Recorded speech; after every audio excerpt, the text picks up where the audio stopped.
Coast Guard, distinguished guests from friendly foreign countries, ladies and gentlemen.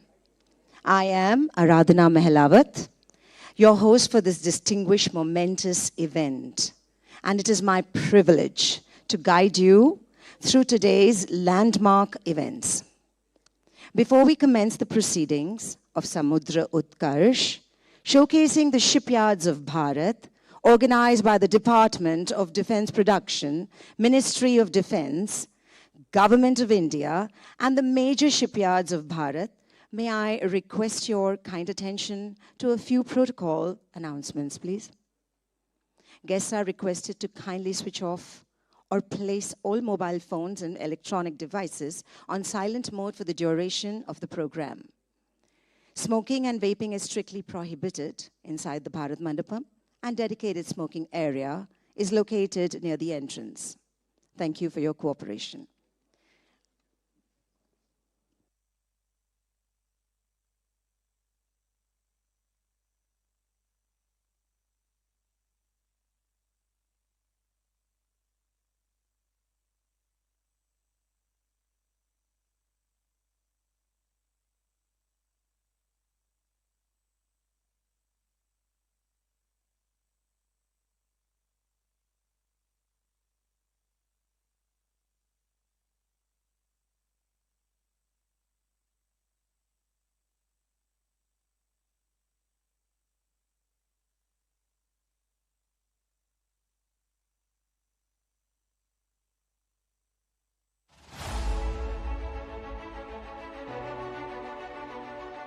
India's maritime legacy stretches back thousands of years.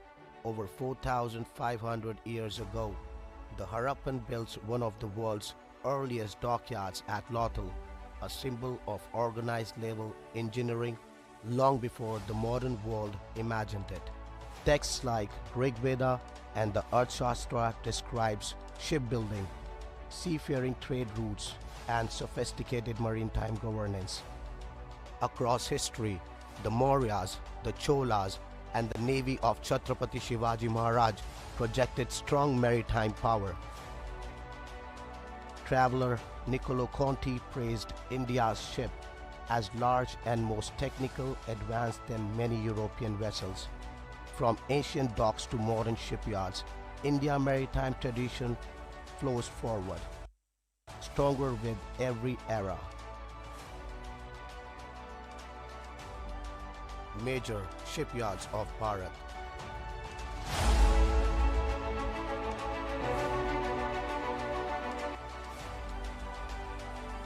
Mazagon Dock Shipbuilders Limited stands for India's foremost center of warship and submarine construction, built on commitment, quality, and a clear vision to place India among the world's top shipbuilding nations.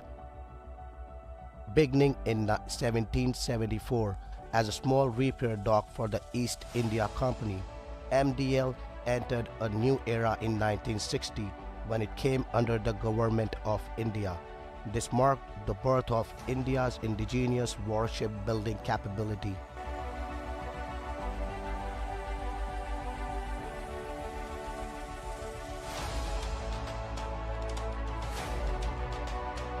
Over the decades, MDL has produced iconic vessels, Kukri-class corvettes, missile boats, Delhi-class destroyers, Shivalik-class frigates, and many frontline naval platforms.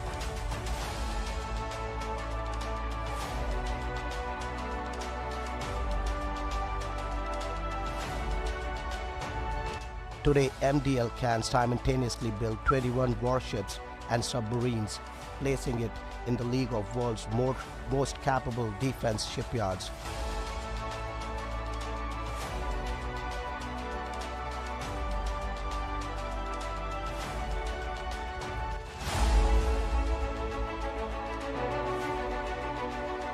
Garden Reach Shipbuilders and Engineers Limited is a leader in naval, commercial, and repair capabilities.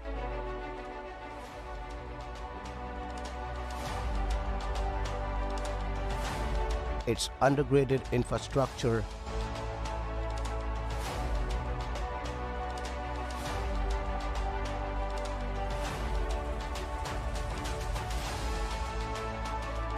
Main work: the fitting out unit. Rajabagh Dockyard and the GRSE Kolkata Port Dry Docks represents Kolkata's shipbuilding heritage transformed into modern industrial strength. Using modular construction, digital engineering tools, and streamed systems, GRSE delivers vessels with precision and speed. Today, GRSE can construct 28 ships at the same time, demonstrating scale, efficiency, and reliability. As GRSE powers the east, the narrative moves to the western seaboard, the Goa Shipyard Limited.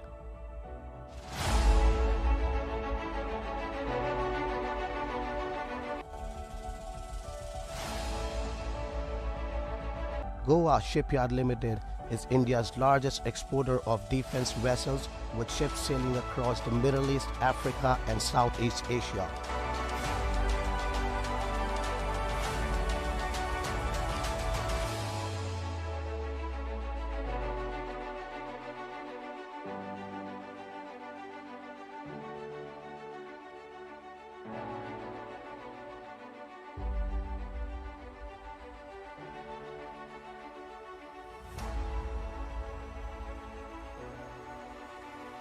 With advanced design softwares like Aveva and Ansos, and increased use of AI, IoT, and robotics, GSL has built a reputation for high-quality engineering and dependable delivery.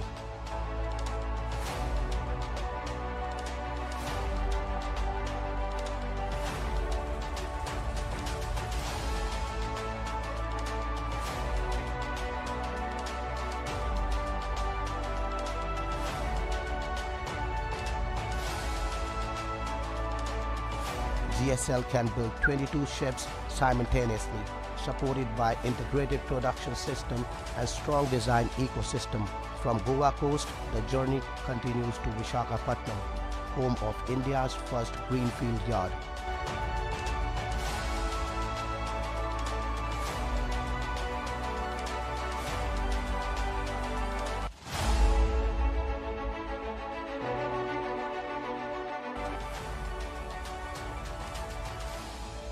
Hindustan Shipyard Limited stands as a testament for India's early shipbuilding ambition.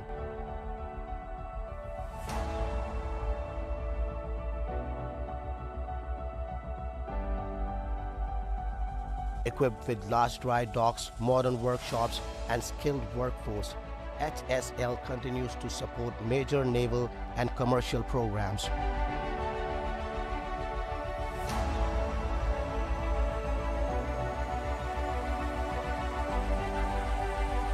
Today, HSL can build 24 ships at once, reflecting its steady modernization and national importance.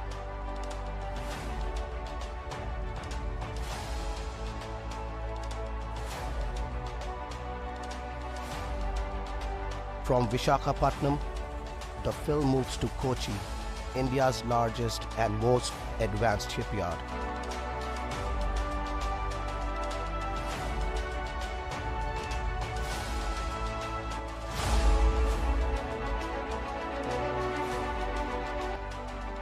Cochin Shipyard Limited is India's biggest and most technologically advanced shipbuilding and ship repair facility. It has built tankers, large passenger ships, specialized defense vessels, and the indigenous aircraft carrier. With a vast dry docks and highly trained engineer team, CSL can build 18 vessels simultaneously, making it a backbone of India's maritime capability. From Kochi expansive dry dock to journey arrives at the India's most modern private sector shipyard, L&T.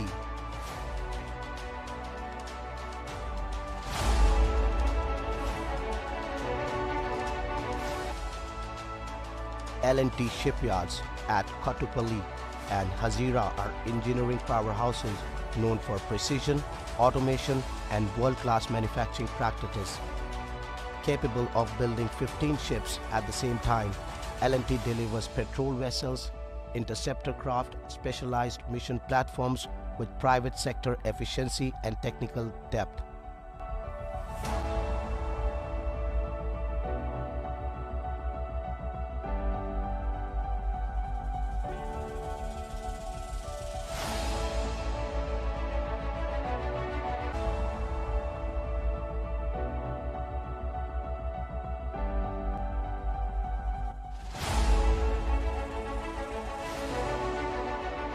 From Lawtell's ancient dockyard to today's modern shipyards, India's shipbuilding story is one of continuity, innovation, and national pride.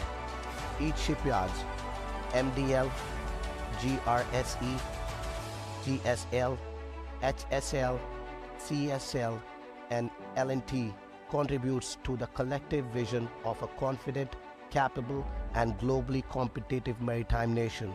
As you explore Samudra Utkarsh, we invite you to visit our shipyards, witness their capabilities firsthand, and become partners in shaping the next chapter of global shipbuilding.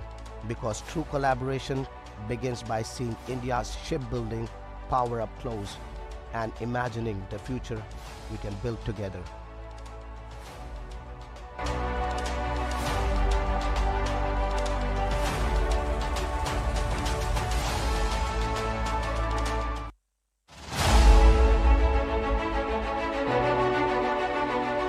In the last decade, India's shipbuilding industry has undergone a remarkable transformation. What was once the developing sector has evolved into a confident, modern, and world-class ecosystem. Across the east and west coast of India, the shipyards of Bharat are delivering complex, high-precision platforms that meet through the toughest global standards. From the next-generation naval vessel, aircraft carriers and submarines to green ferries, offshore crafts, tugs, and commercial ships, India's shipbuilders are demonstrating deft technical and mastery and engineering excellence. Driven by the vision of Honorable Prime Minister Shri Narendra Modi and brought to the life by the meticulous execution and unwavering stewardship of Honorable Raksha Mantri Shri Rajnath Singh, India today stands self-sufficient in warship production. Even naval and coast guard platform, from artificial carriers, destroyers, and frigates to specialized vessels such as diving precision, tankers, pollution control vessels, and many other classes, is now being built in India with confidence and precision. With this strong foundation, our focus is expanding towards commercial shipbuilding, a whole of government approach led by the Ministry of Ports, Shipping and Waterways in driving India's effort to strengthen and scale its commercial shipbuilding capabilities even further. The Atmanirbhar script is shaping as the new maritime identity, innovative, reliable, and globally competitive. This is a celebration of India's shipbuilding spirit, of designers, engineers, and workers whose skills and dedication are powering India's maritime from the docks of Lothal to now the docks of Mumbai, the spillways and the docks of Kolkata, Vishakhapatnam, Kottipalli, Kochi, Goa, and Hazira. India's capability continues to grow with confidence, vision, and self-reliance. The ocean is vast and India is ready to lead. We invite our partners, friends, and industry leaders to visit India's shipyards, to witness the transformation firsthand, to engage with our shipbuilders, and to be a part of Samudra Utkarsh, the resurgence of shipbuilding. Your visit will be the first step towards the long-term collaborations that will shape the future of global shipbuilding together.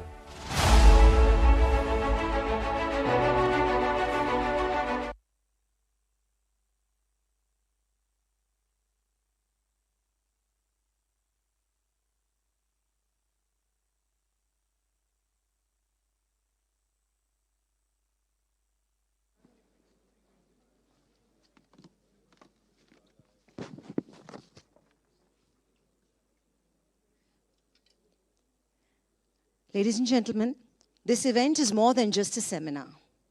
It is a celebration of India's 4,524 years of shipbuilding excellence, from the Harappan dock at Lothal to the world-class shipyards of today, a showcase of the strength, innovation, and global partnerships that define our present shipbuilding and present repair ecosystems. Samudra Utkarsh celebrates this timeless maritime heritage and the modern resurgence of Indian shipyards. We now begin our first session, a fireside chat featuring the visionaries who lead India's premier shipyards. It's my pleasure to welcome all the chairmen and managing directors. CMD Mazgaon Dock Shipbuilders Limited, Captain Jagmohan, Indian Navy, retired.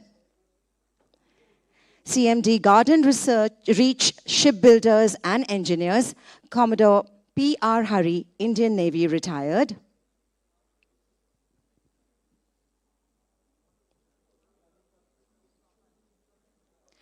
CMD Goa Shipyard Limited, Shri Brajesh Kumar Upadhyay. CMD Hindustan Shipyard Limited, Commodore Girideep Singh, Indian Navy, retired. CMD Cochin Shipyard Limited, Shri Madhu S. Nair, and CMD Larsen and Tubro, Shri S.N. Subramaniam. I warmly welcome our CMDs with their directors, please, to step onto the stage as we transition into a thought-provoking and future-shaping dialogue.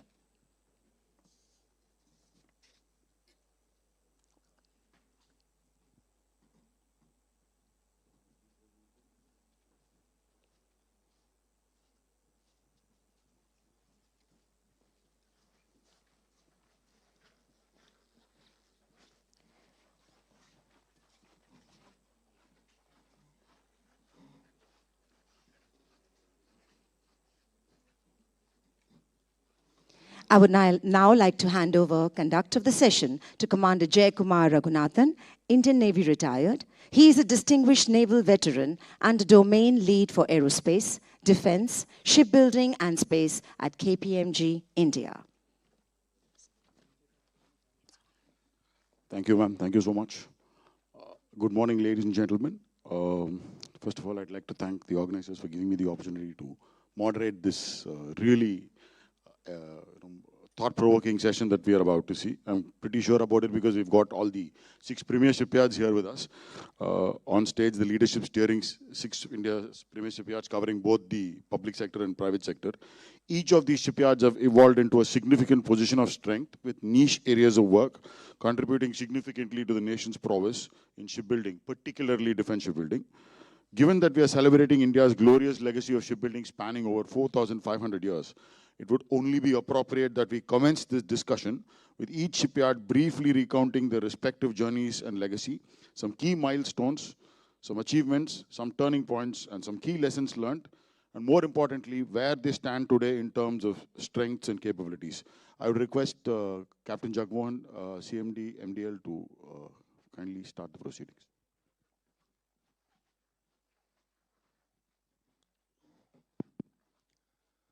Thank you, Jayakumar. Good morning to all. MDL started its journey more than 250 years ago as a small dry dock in 1774 under the East India Company. Our journey in shipbuilding mirrors India's journey in shipbuilding. We have been the cornerstone of warship building of this country. The major milestone for MDL happened in the 1960s when the government nationalized few shipyards and MDL came under the administrative control of Ministry of Defense. It's at that time that the growth of MDL actually took off. In the early 60s and 70s, we embarked on the licensed production of the Nilgiri class or the Leander class ships from the Royal Navy, United Kingdom. And in the 80s, we started with the first indigenous aircraft, the frigate program of INS Godavari. In the 80s, we also started the submarine construction program with SGW, Germany, for the SSK submarines. It was in the 90s that we actually went into real modern and state-of-the-art frigates and destroyers. We started with the Delhi-class destroyer, Shivali-class frigates, and then the P-15 Alpha, P-15 Bravo destroyers, and now the 17 Alpha frigates. In 2005, we worked with Naval Group on the P-75 Scorpion submarine project. While most of you probably know MDL as a warship and submarine building yard, we have had a rich legacy in commercial shipbuilding as well. We have constructed more than 800 ships, commercial ships, in the last 7 decades. And we were also once the leader in offshore sector. It was in the late 90s and early 2000s that we took a call that we will focus on naval ships because there were some time and cost overruns and there were a large number of orders. But look, in hindsight, I think it was not a very wise decision because there is, for any company, it is not very good to rely on just one single customer, however large or attractive the customer may be. So in the recent past, ever since the policies of the government has changed towards competition, we have once again ventured back into offshore and commercial shipbuilding. We are undertaking 6 multi-purpose vessels for a European customer. We are also doing 3 major projects for ONGC. We have, in the recent past, acquired Colombo Dockyard in Sri Lanka, thereby cementing our intent in commercial shipbuilding because they are one of the leaders in this region for ship repair and shipbuilding. Our key strengths presently is, of course, the detailed design, project management of complex warships like frigates and destroyers. And our core competence lies in weapon and propulsion system integration. We have done a lot of infrastructure upgradation in the past, and we have, across the projects, been able to reduce our build periods.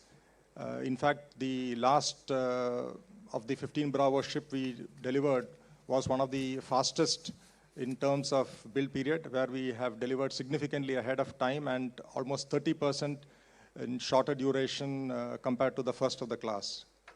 As far as lessons learned are concerned, I think there is a requirement for all shipyards to diversify.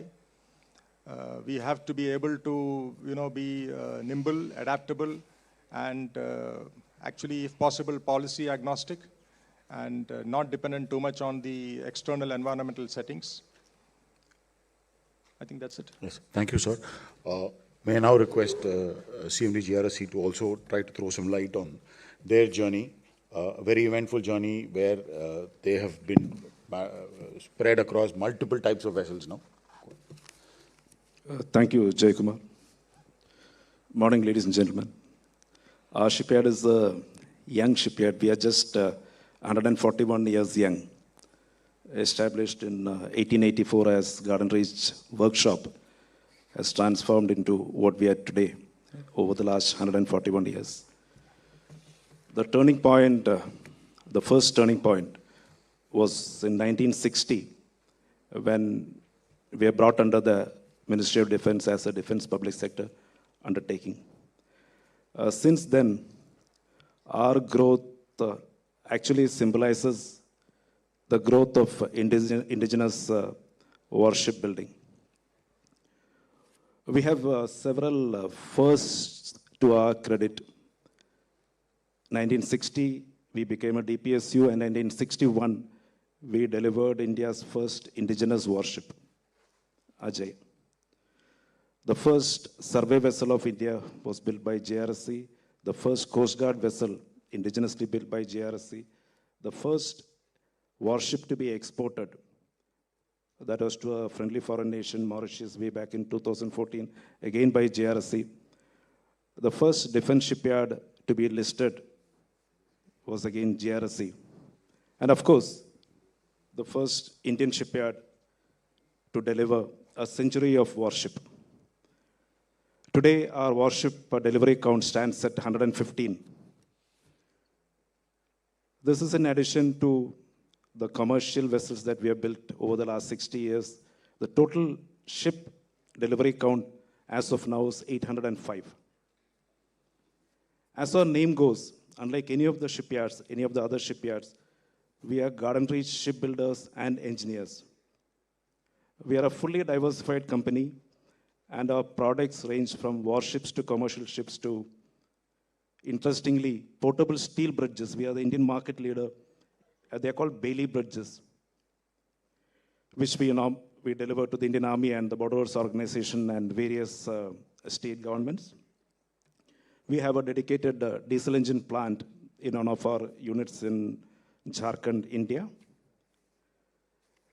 On the weapons front, we have successfully completed the factory acceptance and sea acceptance trials with the first indigenous 30 naval surface guns.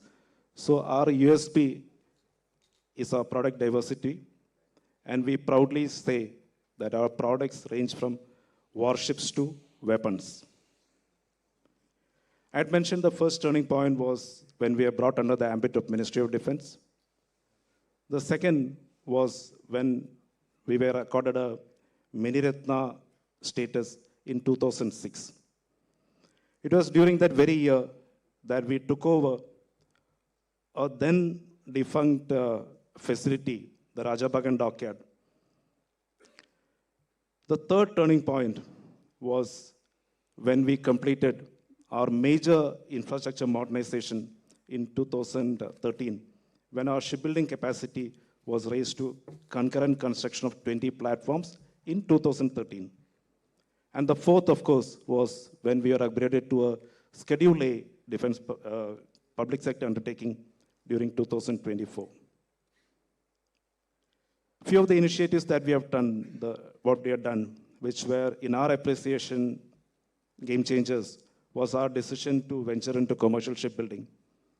We started in a very modest fashion about 4 years back when we took on an ocean-going passenger cum cargo vessel for a Caribbean nation. We found the project was successful, and today we are executing a project for a German client for construction of 12 multipurpose vessels with many more orders on the anvil. The second was when we ventured into ship repairs. We were a bit hesitant to go into ship repairs about a decade back. Then we took a decision, yes, we must venture into ship repairs. And over the last 3 years, we have completed the refits of over 50 platforms, Indian Navy, Indian Coast Guard, and commercial ships. The next decision that we took was to go in for a public-private partnership model. We are a public sector undertaking, but we firmly believe that in today's environment, we must look public, think private. So we decided to get into a partnership with a private shipyard, a capable private shipyard, to utilize their spare capacity. And that has facilitated concurrent construction of warships. It has had its ups and downs, but today we have a very stabilized model of PPP. And the last decision that we had undertaken was to get into strategic partnership with the Port Authority of Kolkata, wherein we took long-term lease of 3 facilities. And once we energize these facilities, our shipbuilding capacity, I had mentioned earlier that during 2013, it was a concurrent construction of 20 platforms. By 2024, we had increased to 28 through renovation or rejuvenation of the Rajabagan Dockyard. And with the ongoing expansion, we will be able to increase to 32 ships by 2026. And on rejuvenation and infrastructure modernization of the brownfield facilities that we have taken over, by 2030, we intend to enhance this capacity to 40. And this 40 would also cater for the requirements of the Indian domestic and of course, export opportunities that are available for large size commercial vessels. So in a nutshell, from 1884 to 1960 to 2025, our growth, as what Captain Jagmohan mentioned earlier, all our growth symbolize the growth of Indian shipbuilding industry. Thank you. Thank you, sir. Thank you so much. We've heard from two DBSU shipyards. Now I think it would be fair to quickly get the opinion of the PSU shipyard, Cochin shipyard. Good morning to all. So Cochin shipyard was incorporated in the year 1972. We are under the Ministry of Port, Shipping and Waterways, and we are the only shipyard under MOPSW. We are both into shipbuilding and ship repair that includes both defense and commercial portfolio. We are a listed company since year 2017 and also a Schedule A Mini Rekna company. Our turnover last year was around 5,000 crore with a net worth of about 5,600 crore and a market cap of about 50,000 crore. We have got pan-India presence with two subsidiaries, 100% owned subsidiaries, one at Udupi and one at Hooghly, Calcutta. They are catering to small vessel segments. We have got a diverse portfolio ranging from fishing vessel to aircraft carrier. If you look at the turning point, obviously, I consider grabbing a export order in year 2000 for NPCC Abu Dhabi, a reputed client, was our turning point. This was delivered ahead of time. Now we have delivered more than 50 vessels to Europe and USA. This includes Norway and other parts of the Europe who are considered to be major shipbuilders. And this includes the portfolio ranging from autonomous vessels, platform supply vessels, and anchor handling tugs. If you look at the second turning point, obviously it was the construction of aircraft carrier. This was commissioned year 2022, and this has helped India to join the League of Nations who is having the capability of building aircraft carriers. And the third one was in a competitive bidding, we have got an order from defense, that's our Indian Coast Guard, 23 fast patrol vessels that was also delivered ahead of times. As I said, we have got a diverse portfolio of our order book of about 20,000 crore. 60% is for defense and the balance 40 is for commercial vessels. Among this 40%, about 40% is from green vessels.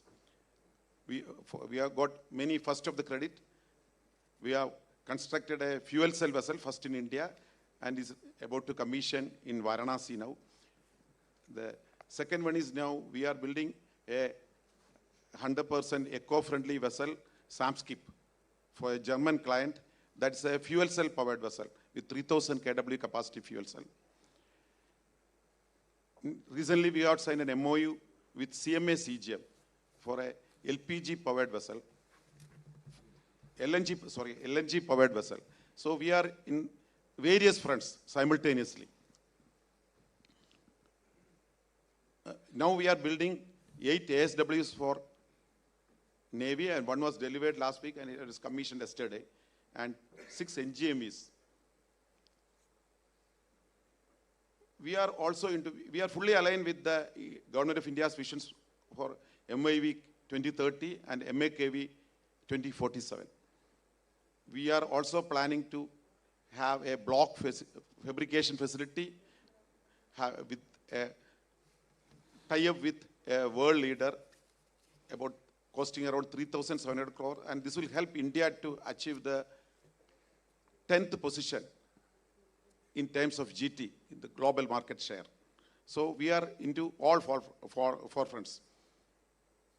Regarding the people and talent development, we are investing a lot in skill development. We are having agreement with additional skill development program of Government of Kerala.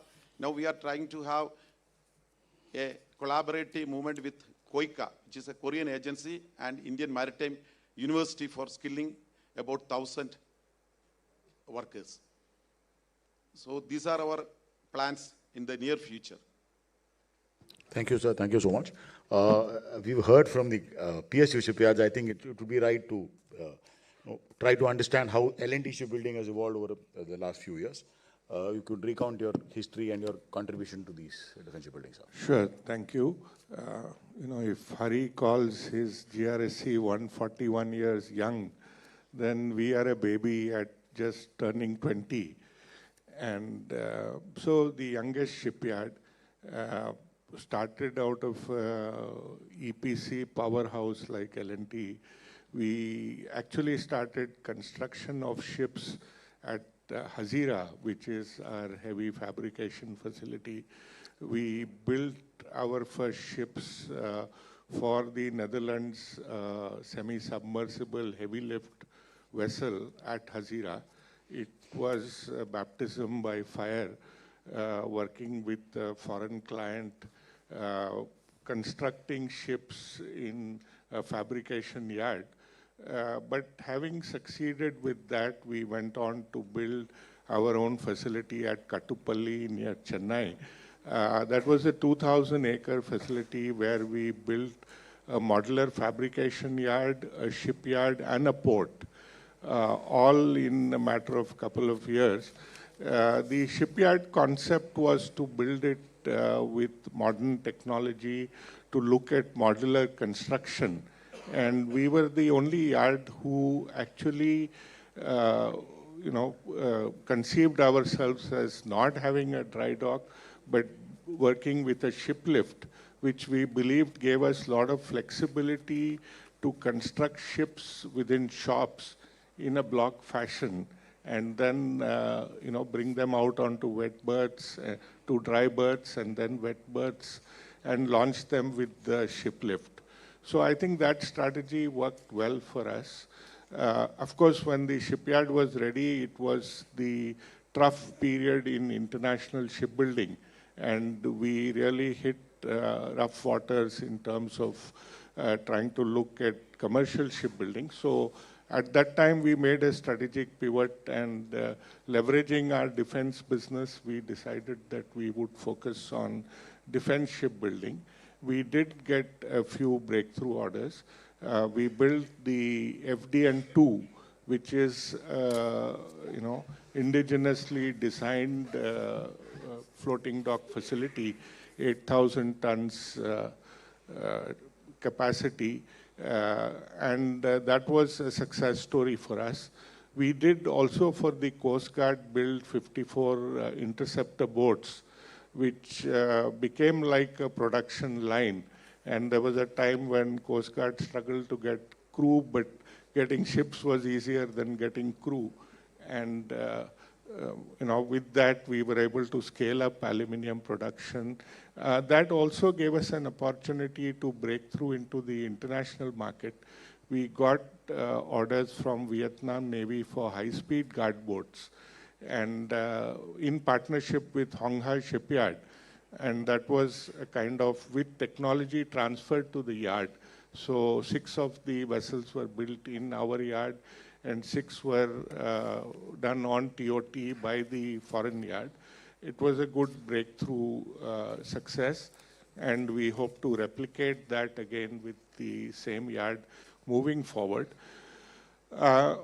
We've been very happy to do public-private partnerships. Again, as Hari said, that we are happy to support our big brother yards with their big order books to help them construct ships, and we are quite open to this kind of a partnership model. That said, we believe that with the growth of naval ships and the opportunities for commercial shipbuilding, which the MOPSW is also supporting, I think we would like to certainly scale up our capabilities. We believe that skilling is something that, again, we can take up in an integrated way as a national mission for skilling for shipbuilding. and we are happy to do that. We are happy to deploy technology, which I believe can be a game changer for the kind of construction and the scale that Indian shipyards can today offer to the world. So we do look to invest in that. And we have potential for brownfield investments to actually grow the yard capacity. So I think with that thunder, I'll stop here. Thank you. Thank you. Thank you, sir.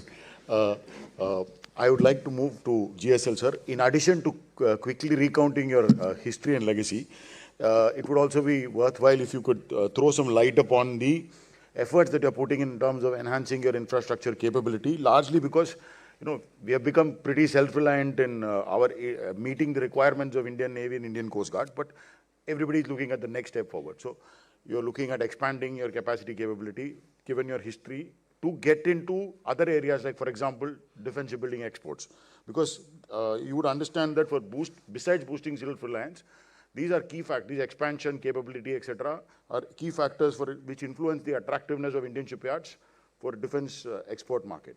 So if you can throw some light briefly on your history on all of this, since we are running short of time, I thought we could combine some of the discussions together, sir. Thank you. At the outset, let me thank Secretary Defense Production for giving this platform to the Indian shipyards so that they can express their views and show the capabilities to the world that in India, maritime system is going to grow. This Goa shipyard, we started with a very modest barge building yard in Portuguese era in 1957. And in 1967, we became on its own board Goa Shipyard Limited. Since then, our journey has been a very transformative. From modest barge building, today we are building the most complex weapon-intensive platforms. They are frigates in collaboration with Russia, and also the biggest platform which we are going to deliver to Indian Coast Guard, that is pollution control vessel, shortly maybe another 10 to 15 days time. And this ship, the first time being designed in Indian shipyard with the hybrid propulsion, having propulsion to be moved with the motor as well. This has a shaft generator, so which turns the shaft as a motor propulsion, as well as that generator works as a power generating source.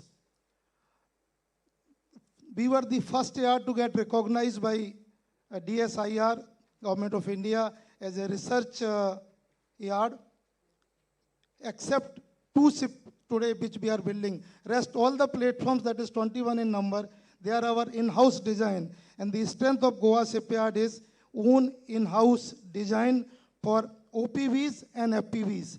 And they are our domain expertise. And these are the ships which are needed by all third countries. The advantage of being in-house design is we can modify the platform to suit the specific requirement of the customer. With regard to infrastructure, last 1.5 decade, we have invested almost 1,400 crore. And today we can say that we are the most modernized mid-size shipyard, wherein we can concurrently construct 135-meter long vessels, 14 in number, in addition to the composite vessels, probably 3 per year. This being the scale, and we have to our credit 19 platforms which we have delivered in last 1.5 decade to various foreign nations. They include the fast patrol vessels, they include the offshore patrol vessels, they include the fast interceptor boats. So this speaks the transformative change which Goa Shipyard brought in last 3 decades. Today, have a capacity of 14 ships concurrently, the OPV requirement of the world, because OPV is the platform which almost all the navies of the world needs. We are confident that Goa Shipyard can be the yard of their choice. They can come and they can ensure that they will get a right price, a right quality, and in right time. With regard to human skill development, in last 1.5 decade, we invested a lot. In Goa, there is an institute called ISBT, which takes the shipbuilding pupil for a training. So we upgrade their skill in terms of welding, in terms of fitters. All these trades which are required to be there for a shipbuilding is available in Goa. Now we are in the process of having brownfield expansion and also the greenfield shipyard. Another 3 years' time, we are confident that we will have one more unit with the investment of around 2,000 crore, wherein we can build the ships up to a destroyer class in commercial vessel, almost meeting the requirement of all the customers. I think this suffices because of time. Thank you, sir. Thank you, sir. Same question to HSL, sir. If you would throw some light on your distinguished history and also the kind of plans that you're looking at in terms of infrastructure expansion, etc. Because for the benefit of everyone, the MIV and MAKV is looking at India becoming a top 10 and top 5 shipbuilding nation, and that's not going to happen with a substantial expansion in capacity, because they're looking at producing something close to 4.5 million GT per annum to get into the top 5 by 2047. So that requires, kind of leveraging the rich history, how they grow forward in terms of expansion. So if you could throw some light on that also, sir. And then I'd circle back to the rest of the shipyards to discuss about that too. Good morning, everyone. We are the third child after MDL and GRSE. And like they say, those who don't learn from the past are doomed to fail in present and future. We are very proud of our legacy. We are the first greenfield shipyard of the country, set up by great visionary Seth Walchand Hirachand in 1941 as India Shipyard, later taken over as Hindustan Shipyard. And we have many firsts. We were the first to launch the first Indian flag vessel, Jalusha. Then we were first to carry out submarine refit in 1972. It was an Egyptian submarine. And over 85 years of history, we have delivered more than 201 vessels, out of which 60% of our profile is commercial and 40% is defense. And also, we have repaired more than 2,034 vessels of varied customers, both Indian and international. And there also the profile is very, very wide. And the real transformation, if you ask me, started when we were shifted from Ministry of Shipping to Ministry of Defense in 2010. And we were in great financial difficulty. But Indian Navy trusted us with more specialized platforms and first of its kinds. We made a highly electronic sensitive ship, Project 1184. Now we are making DP2, diving support vessels. We made a largest covered dry dock of India, which one of the DSVs got delivered. Dry dock and second DSV are about to get delivered. And we are working on the largest field support ship program worth 19,000 crores of 5 ships. So this is the present. We have 3 dedicated divisions which have their own strengths because they have all got dedicated infrastructure. We have a shipbuilding division which has their own dedicated largest covered dry dock along with 3 slipways. What was asked about the infrastructure augmentation, a 400 crore plus project is going on in the shipyard to augment the slipways length and the 300-ton Goliath crane. So we can take very, very large projects like LPDs on our slipways and dry dock simultaneously. And coming to the ship submarine refits, we have developed a niche capability of refitting EKMs. Like I said, we refitted 1962, we refitted Egyptian submarine. Subsequently, Indian Navy entrusted us with the modernization and upgradation of EKM class submarines, of which 6 we have completed. And now we are looking forward, the first time in India, to carry out a live certification of a EKM class submarine in the early next year. What I would say is the real transformation of the HSL is come up in after it was handed over to MOD post 2015, and especially in last 4 years, because in this last 4 years, we have been continuously profitable. Our turnover jumped 4 times, profit jumped 5 times, and considering all the factors, we became positive net worth company after a gap of 40 years, 40 long years. And I will be failing in my duty if I don't mention the name of Commodore Khatri, who is sitting in front. He was our ex-CMD, and he has a major role to play in this transformation. Now, towards the future, we're looking at Andhra Pradesh government and Swan Andhra Vision mission to look at some expansion of 200 to 250 acres space on the Andhra coast. The talks are on. MOU has been signed with APMB during the recent summit, and we hope to take on more commercial business or big commercial business there. And export markets, we are looking at all the Indian Ocean region, Africa, Asia, and island nations. And we can offer OPV survey vessels and oxy control vessels. And there are strong possibility of, again, refit of various ships and submarines coming to us. We are in talk with the navies which have the similar submarines, and we can together work on that.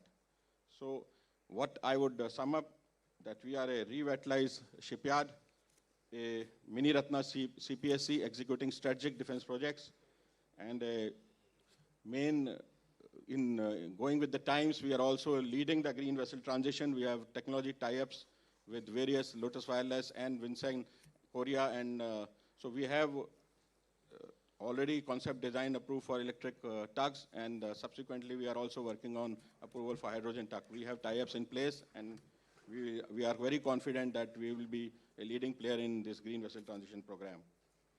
And with this, all the expansions and tie-ups and MOUs, we are hoping to place India among the top shipbuilding nations of the world as per the vision of Government India.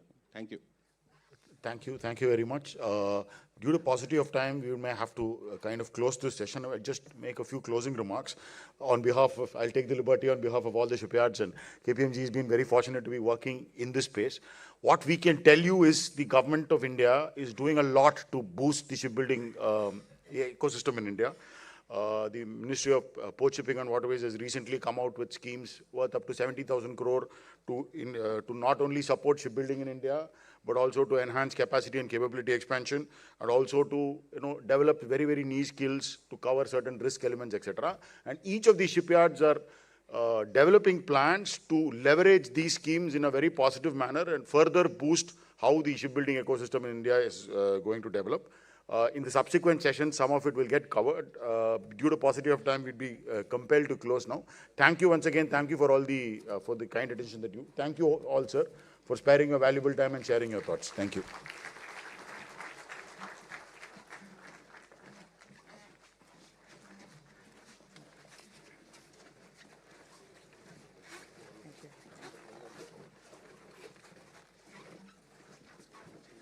Thank you, Commander Jaikumar, and thank you, gentlemen. As we wait the arrival of the Honorable Raksha Mantriji, I would request all guests to rise on his arrival and remain standing until the Honorable Chief Guest has taken his seat.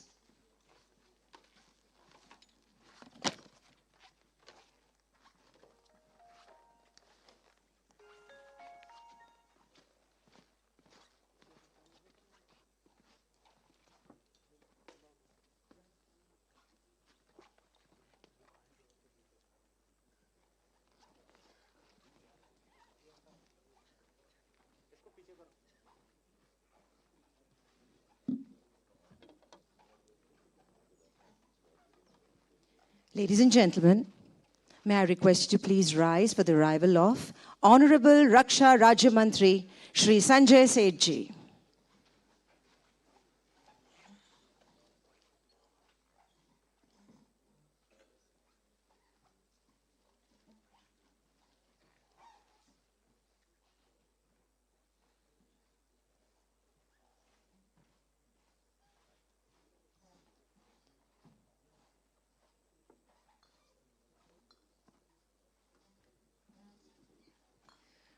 Well, thank you so much for your patience. We guess we can take a seat. We'll just wait up. Sorry about that.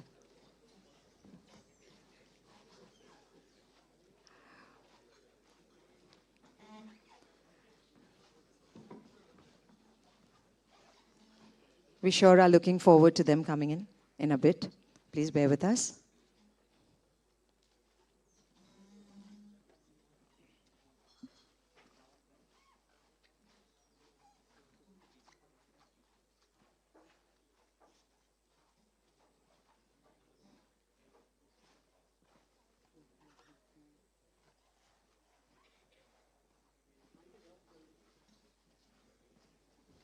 Today, we are celebrating India's resurgence in shipbuilding excellence, an ecosystem shaped by ingenuity, discipline, and unwavering maritime spirit of our nation. India's maritime resurgence is driven by clear vision and purposeful national resolve.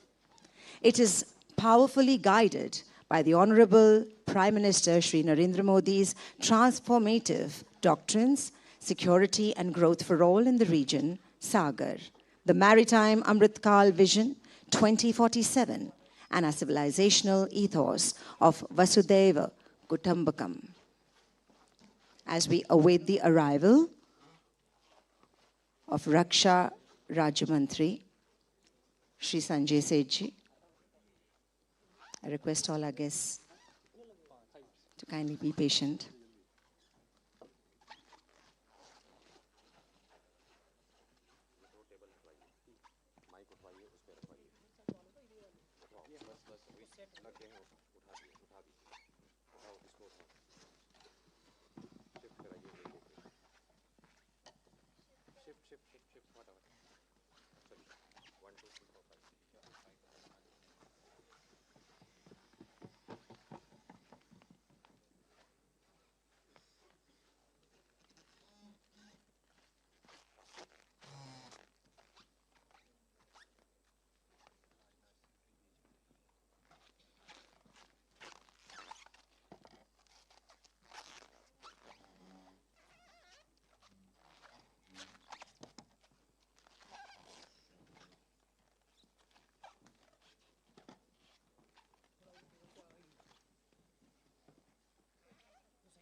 Thank you for your kind patience. We are awaiting Raksha Rajamantri ji.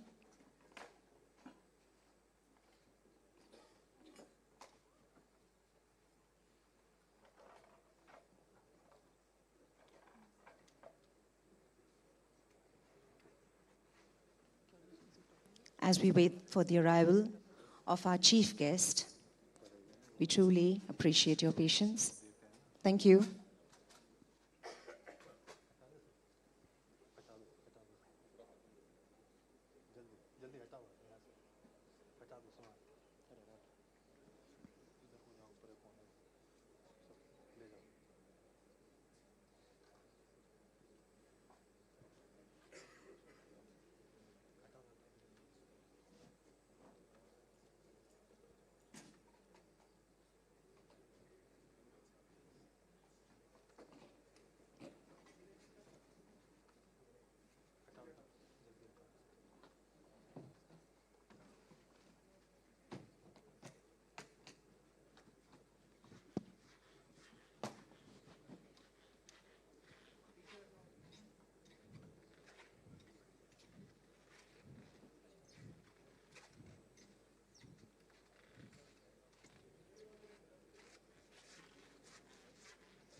Thank you so much for your patience.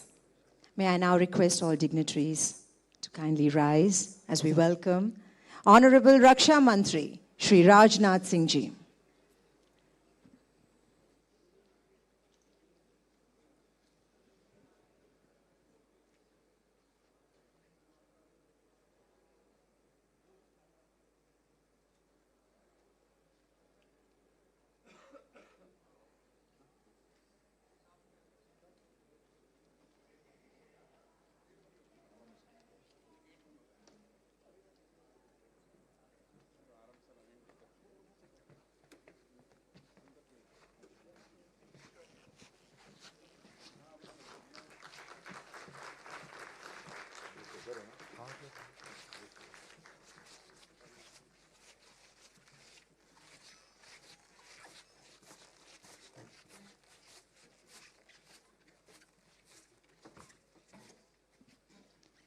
Honorable Raksha Mantri Shri Rajnath Singh Ji, Raksha Rajya Mantri Shri Sanjay Seth Ji, the Chief of Defence Staff, General Anil Chauhan, Param Vashisht Seva Medal, Uttam Yudh Seva Medal, Ati Vashisht Seva Medal, Sena Medal, Vashisht Seva Medal, the Chief of the Naval Staff, Admiral Dinesh Kumar Tripathi, Param Vashisht Seva Medal, Ati Vashisht Seva Medal, Nausena Medal. His Excellencies Ambassador of Republic of Seychelles and Federal Democratic Republic of Ethiopia, distinguished delegates, esteemed industry leaders, members of the diplomatic corps, officers of the armed forces, and honored guests, a very warm welcome to you all. Today, as we celebrate India's resurgence in shipbuilding excellence, an ecosystem shaped by ingenuity, discipline, and the unwavering maritime spirit of our nation, India's maritime resurgence is driven by clear vision and purposeful national resolve. It is powerfully guided by the Honorable Prime Minister Shri Narendra Modi's transformative doctrines, security and growth for all in the region, Sagar, the Maritime Amritkal Vision 2047, and our civilizational ethos of Vasudeva Kutumbakam.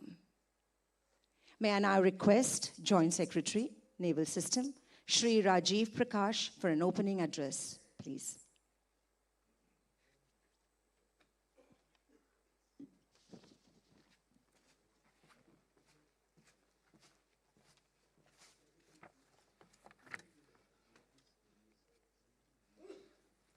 I beg your pardon.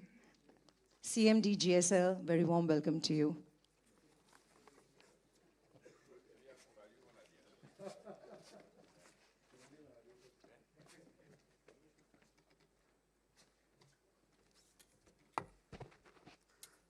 समुद्र की लहरों में भारत की क्षमता है, हर चुनौती में उठने की हमारी परंपरा है, जहां इच्छा है वहां दिशा है, जहां आत्मविश्वास है वहां वैश्विक प्रतिष्ठा है.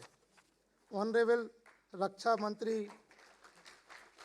श्री राजनाथ सिंह जी, ऑनरेबल रक्षा राज्य मंत्री जी, chief of defence staff, chief of naval staff, secretary defence production, senior officers from government of India, delegates from friendly nations countries, the commercial maritime sector representative, MSMEs, academia, and media colleagues.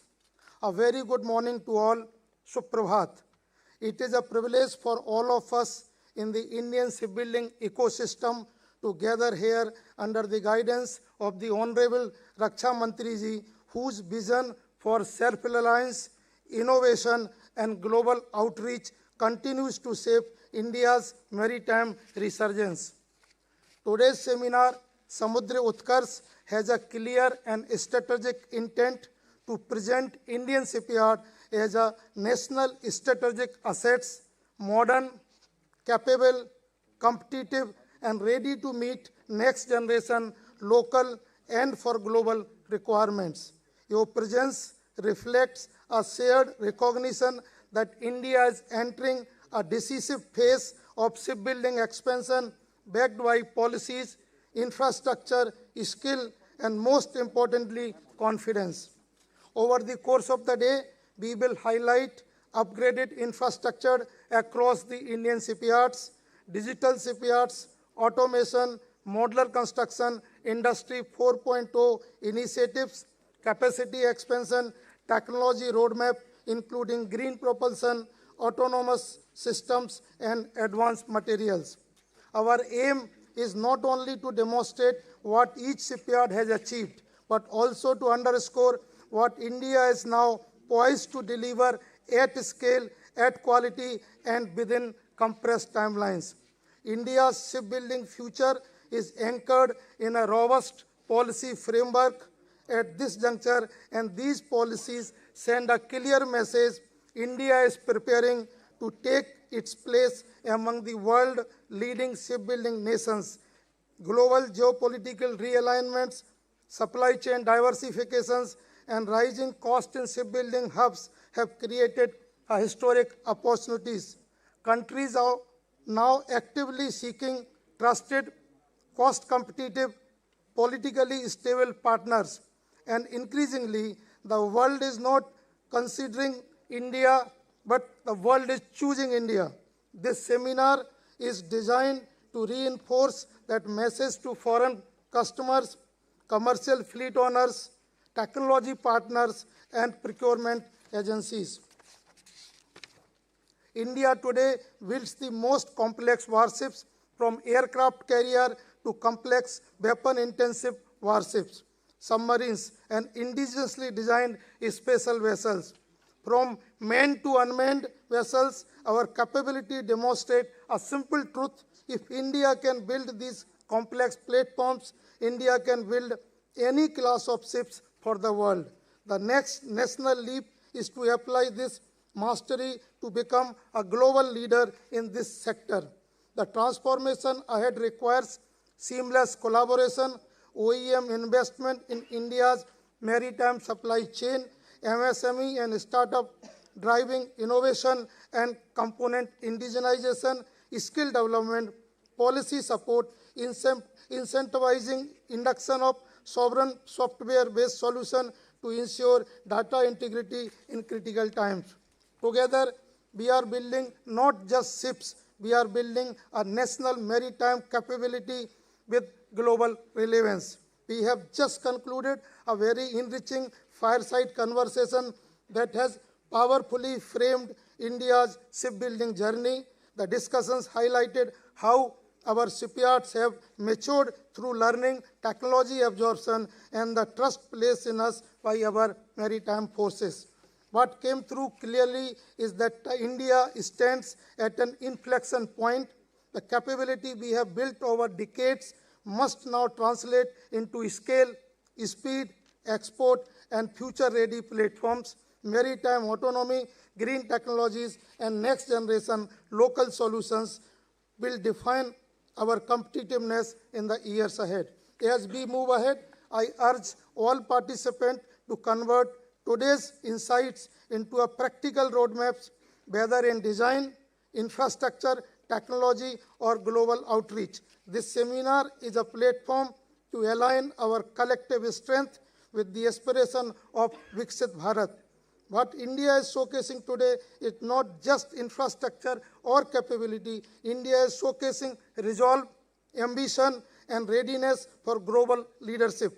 Our commitment to the armed forces, to friendly nations, and to global maritime community is clear and unwavering. In the end, I would conclude by saying, समुद्र की हर लहर में अब भारत की छाप होगी, नवाचार, शक्ति और गति हमारी पहचान होगी। जहां दृष्टि दूरदर्शी हो, वहां उपलब्धियां अनिवार्य होती हैं। जहां भारत का संकल्प जागृत हो, वहां इतिहास नई राहें मोड़ता है। आज हम सिर्फ जहाज नहीं बना रहे, हम भारत के समुद्री भाग्य का निर्माण कर रहे हैं। भारत अब सिर्फ भागीदार नहीं, भारत निर्माता, नेतृत्वकर्ता और दिशा निर्धारक है। Thank you. जय Hind. Now I would like to invite Secretary Defense Production for his welcome address.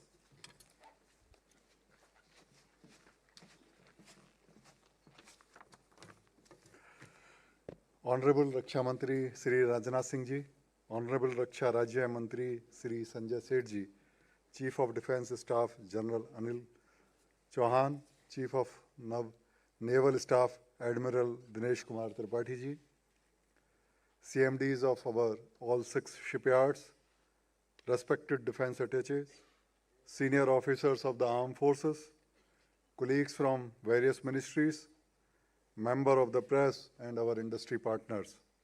My warm greetings and sincere thanks to all of you for joining us today.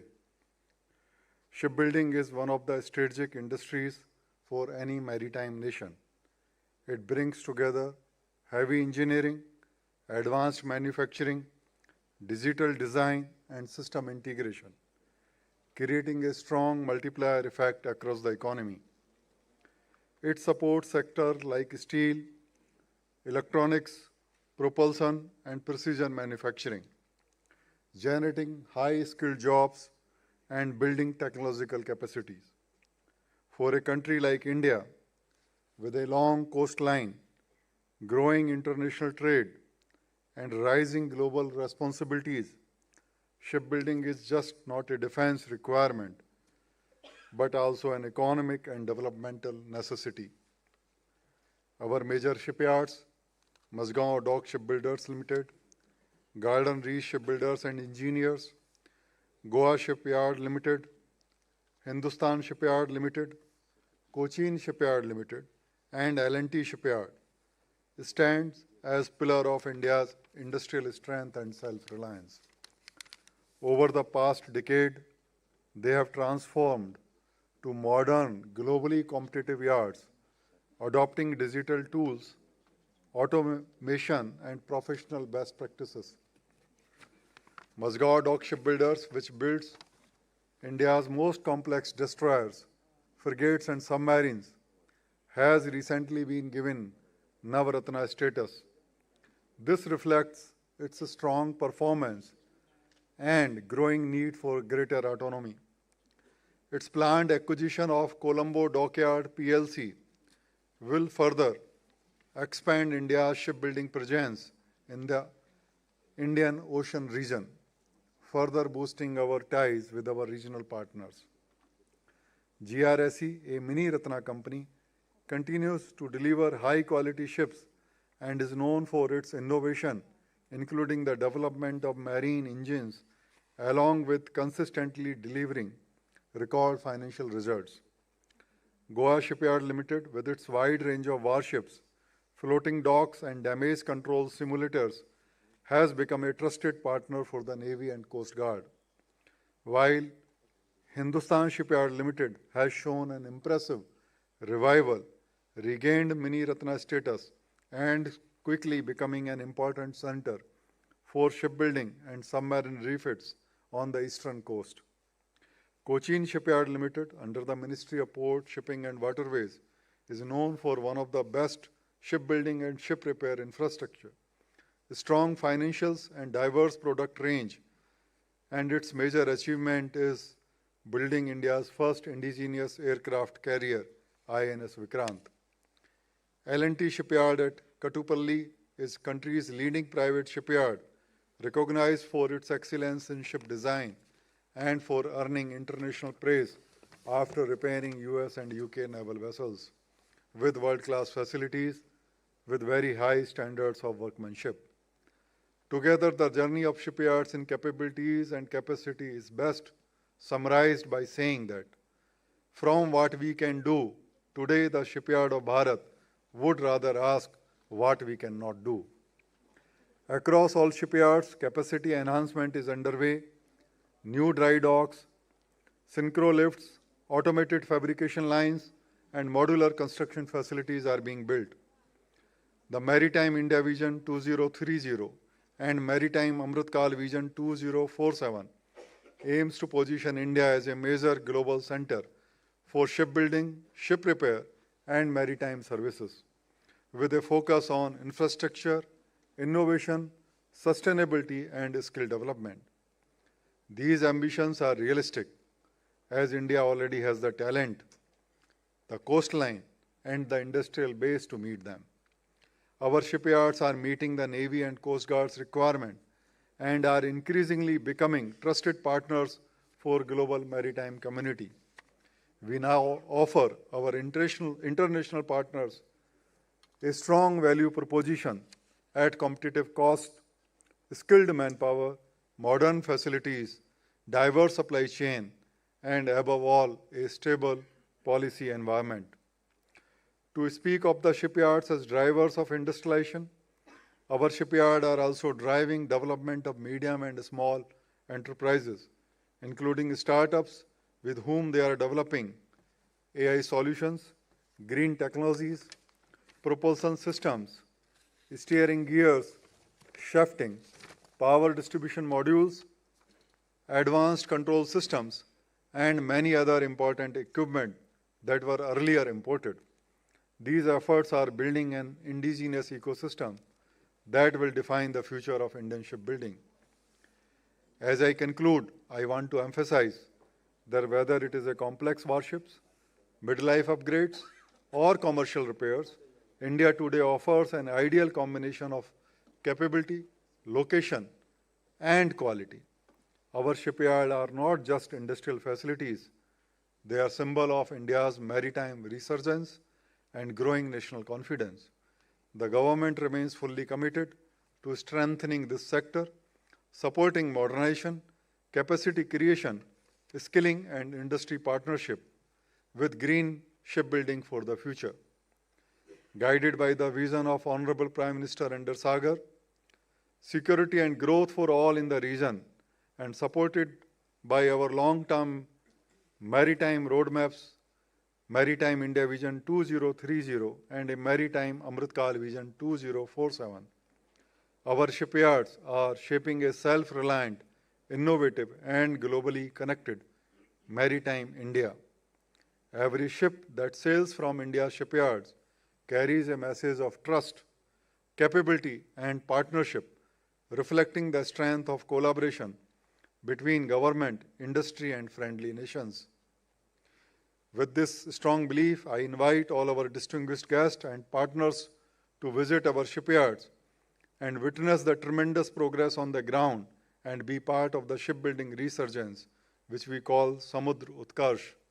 I am very, very grateful to Honorable Raksha Mantri ji and Honorable Raksha Rajya Mantri ji for taking time out from their busy schedule and blessing us on our first effort of organizing such seminar and discussions on capabilities of our shipyards, both under Ministry of Defense and also Ministry of Shipping Port, and also from private sector. We are thankful to you, sir. Thankful to RRM, sir, also. Thank you very much. Jai Hind.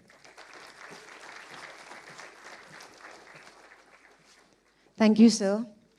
Ladies and gentlemen, it is now time for one of the most anticipated moments of today's event.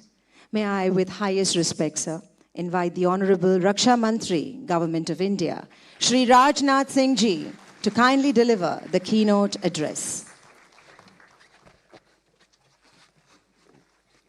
Please.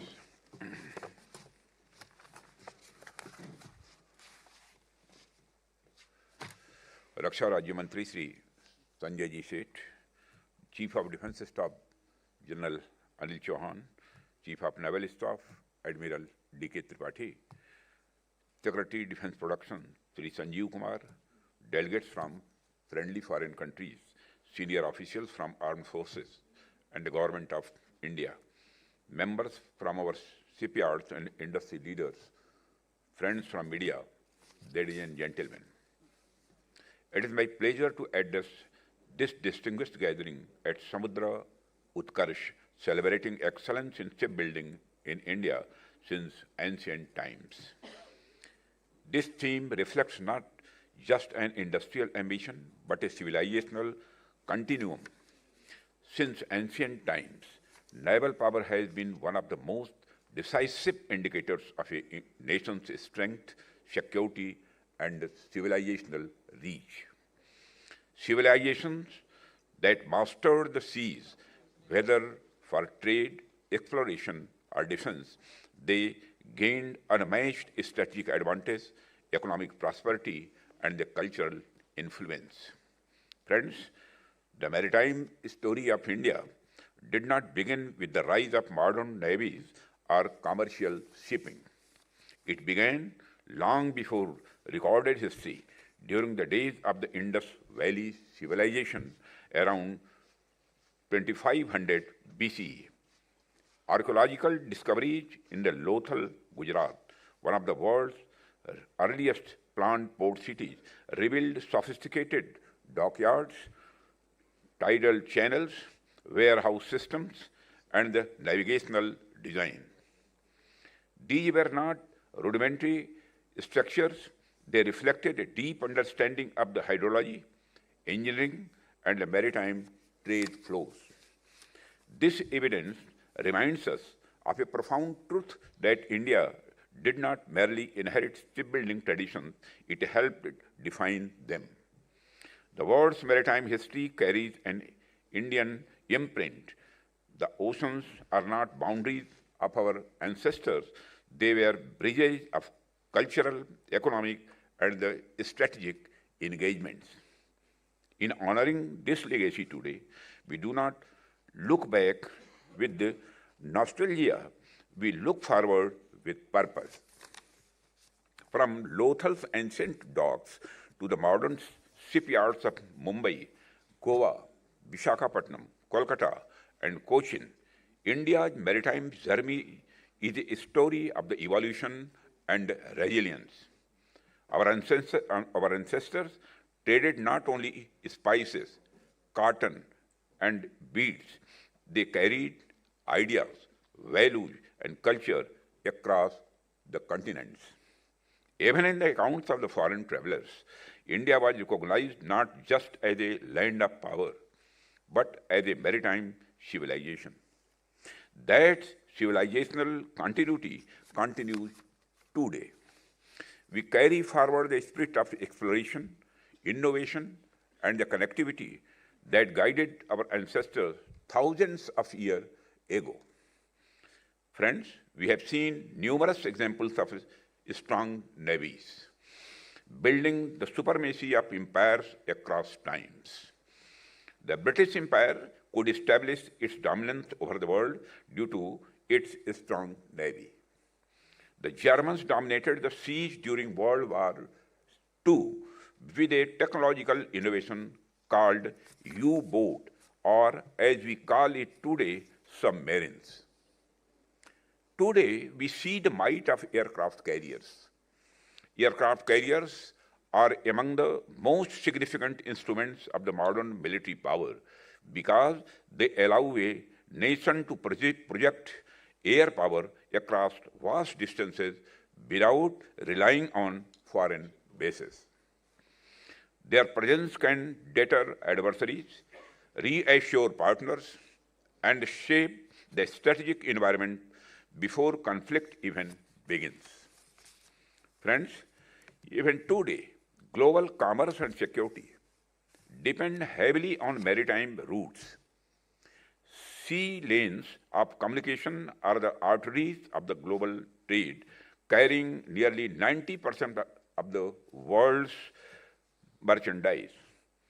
They transport critical goods ranging from crude oil, coal, and rare earth metals to food grains and other manufactured goods. In 2023, global trade in ocean goods was $2.2 trillion US. For India, the reliance on maritime trade is especially high. Almost 95% of India's trade by volume and around 70% by value travels via sea routes. This also due to the India's strategic location in the Indian Ocean and 7,500 kilometer long coastline. This mode of transportation remains the most economical and efficient mode for moving bulk cargo across continents, enabling global supply chains and supporting national economies. Friends, we have assembled here today to mark a new chapter in India's enduring legacy of the shipbuilding excellence. It is carried forward by the shipyards of Bharat, our guardians. India today stands proud of its vibrant shipbuilding industry. This strength is anchored in a wide network of the defense public sector undertakings such as MDL, GSL, GRSE, and HSL, supported by Cochin Shipyard Limited and a dynamic private sector partner like Larsen and Toubro.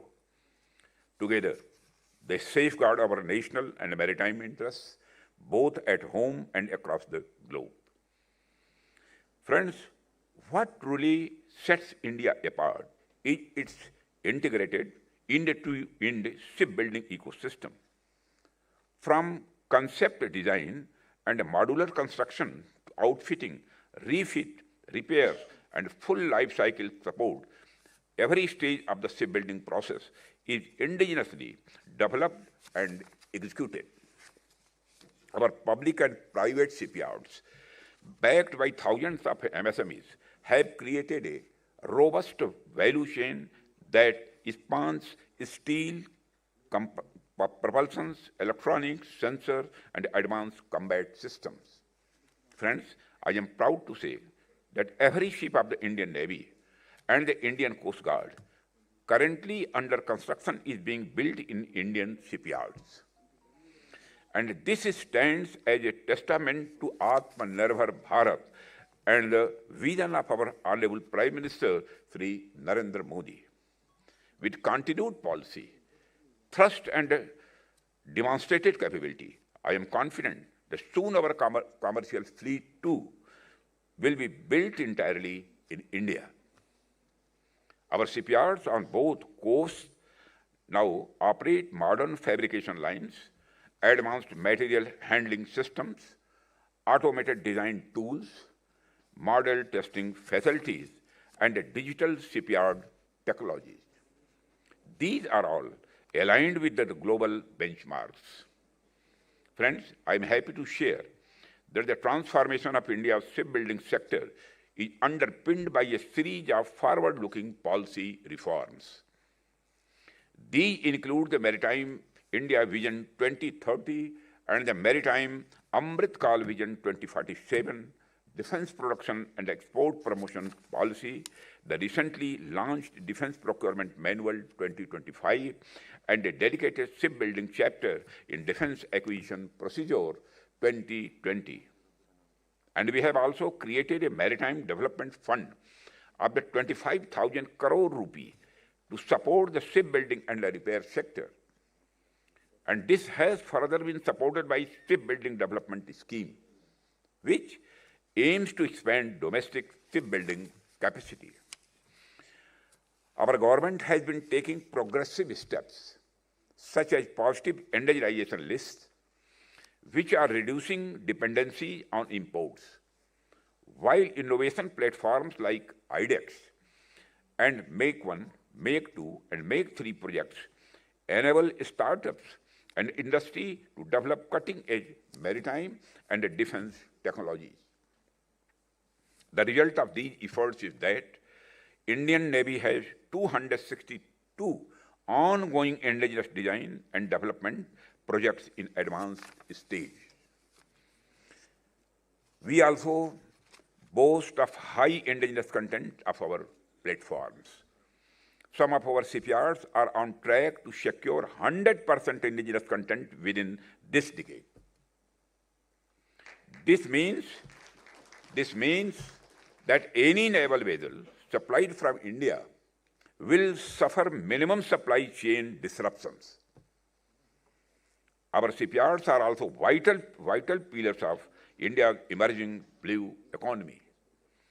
Beyond defense platforms, they design and build a wide range of specialized vessels, such as oceanographic research ships, fisheries production vessels, hydrographic survey ships, pollution control vessels, and coastal patrol craft. And these platforms enable deeper scientific understanding of our seas. strengthen monitoring of the marine ecosystems, ensure sustainable exploration of fisheries, and enhance maritime law enforcement capabilities across India's vast coastline and exclusive economic zone. Friends, equally important is the shift towards green, efficient, and sustainable shipbuilding practices. Our shipyards are increasingly adopting environment-friendly technologies. And these advancements position our shipyards as active contributors to climate-resilient maritime growth. In doing so, the shipyards of Bharat are shaping a sustainable blue economy for the future also. Indian-built platforms have repeatedly demonstrated that they serve humanity, not just national defense. From Operation Rahat in Yemen in 2015 to Operation Samudra Setu during the pandemic, Indian warships have brought citizens home, delivered medical aid, and provided relief across the Indian Ocean. Friends, we have seen recently that during the Myanmar earthquake of the 2025, India launched Operation Brahma, deploying Indian-built platforms such as INS Satpura, INS Savitri, INS Ghadial, INS Karmuk, and LCU-52, which delivered vital humanitarian relief at scale. Further, this year, a daring medical evacuation from MV Helen Star was executed using the indigenous aircraft carrier INS Vikrant, rescuing crew members of multiple nationalities. In a high-risk anti-piracy mission, INS Kolkata secured the hijacked MV Ruin, ensuring the safety of its crew and compelling the pirates to surrender. These missions underscore a simple truth, that the Indian shipyards are building ships that protect borders, save lives, and uphold global maritime stability. These activities are further facilitated by the digital transformation, artificial intelligence-enabled shipyard processes, hybrid propulsion, and future fuel readiness. All these ensure that India is aligned with global benchmarks and ready to serve international fleets. Friends, ships from friendly foreign nations are increasingly coming to Indian shipyards for the complex refits. And this is a clear recognition of India's capability, reliability, and cost competitiveness. Our ambition is clear. We want to become the preferred sustainment and repair hub for the entire Indo-Pacific region. And I would like to take this opportunity to highlight various fields that can be explored in the Indian shipbuilding sector. India's shipbuilding ecosystem today stands on the strength of the multiple world-class platforms that reflect our technological maturity and industrial depth. In the defense sector, our shipyards are delivering some of the most advanced vessels in the Indo-Pacific. The indigenous aircraft carriers INS Vikrant, built by the Cochin Shipyard Limited, represents a major milestone. India is among the select few nations capable of designing and constructing such a complex platform. Garden-rich shipbuilders and engineers and Mazgaon Dock shipbuilders are producing state-of-the-art surface combatants such as steel frigates, destroyers, and ultra-modern anti-ship warfare shallow water and corvette-class ships. Goa Shipyard Limited is building high-technology next-generation offshore petrol vessels and missile vessels.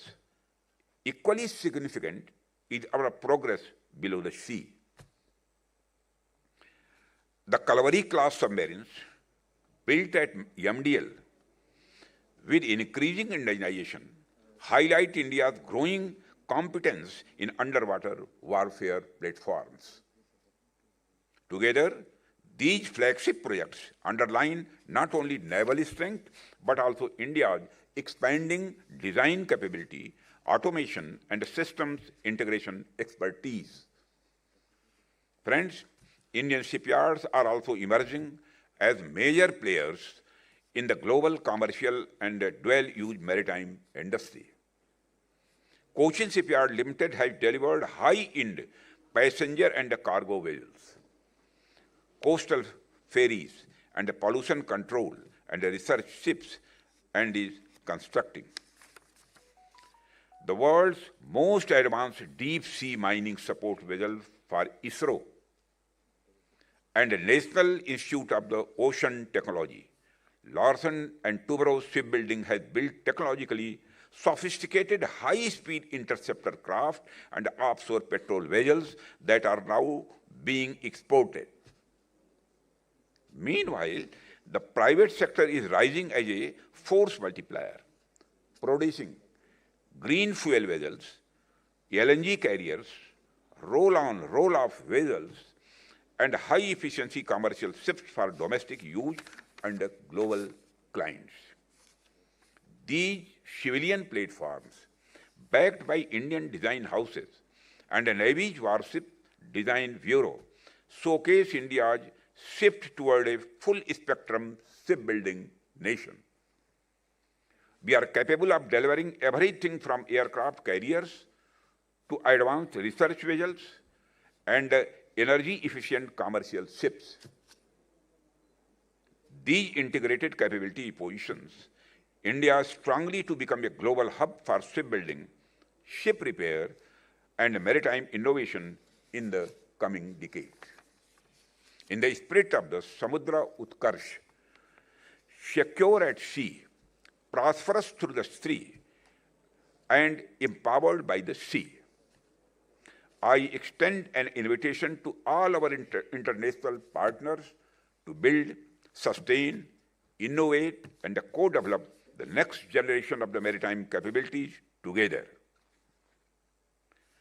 Together, we can create resilient supply chains, sustainable technologies, and can shape a maritime future that is innovative, inclusive, and secure, not just for India, but for the world.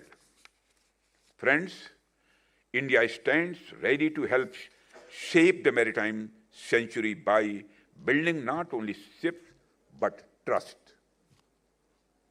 I would like to repeat again. Friends, India stands ready to help shape the maritime century by building not only ships, but trust. Not only platforms, but partnerships. The oceans connect us all. The ocean connect us all. Through close collaboration, let us steer together toward a secure, prosperous, and sustainable maritime future. Before I conclude my address, I thank all esteemed delegates, experts, stakeholders, and partners present here today. Your insights and participation lends strength to this collective endeavor. I am confident that the deliberations in this seminar will be rich, forward-looking, and solution-oriented. May this forum become a catalyst for the deeper collaboration, stronger maritime capabilities, and a shared vision for a secure, prosperous, and sustainable maritime future. Thank you, and my best wishes for a productive and inspiring seminar. Thank you very much.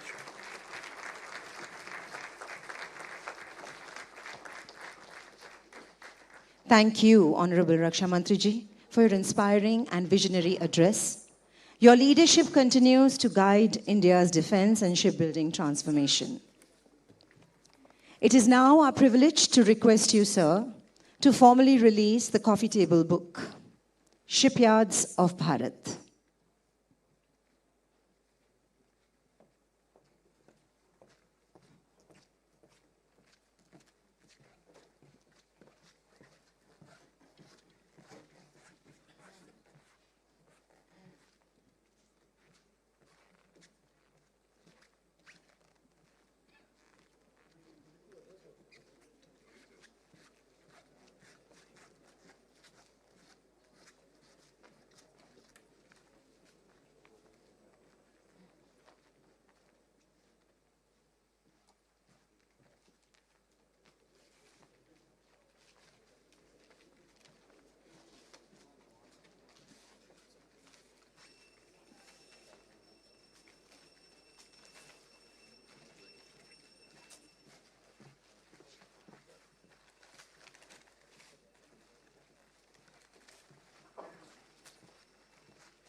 Shipyards of Bharat showcases infrastructure modernization that the defense shipyards have undergone over the years, along with their capacity and capabilities.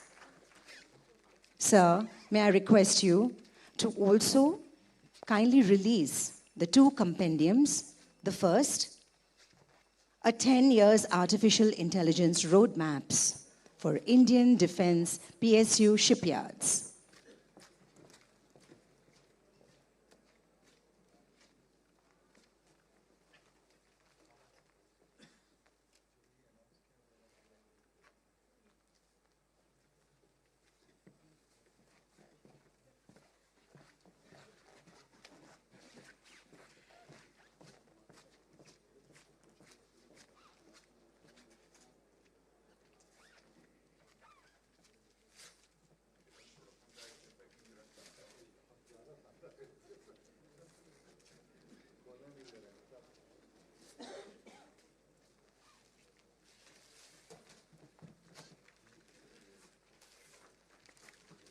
The first being the 10 years artificial intelligence roadmaps for Indian defense PSU shipyards.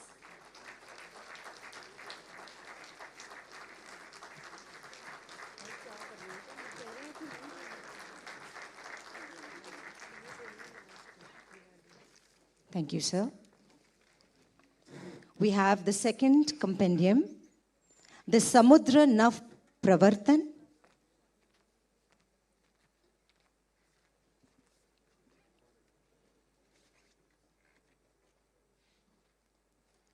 A compendium on technology, transformation, modernization, and synergy of India's defense shipyards.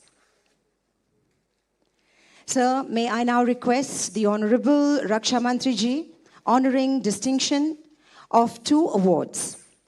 The first one for excellence in financial performance. GRSE with the highest recorded revenue from operations in the last year has been selected for this award. May I kindly request Commodore GRSE, CMD GRSE, Commodore PR Hari for accepting the award with his team, please.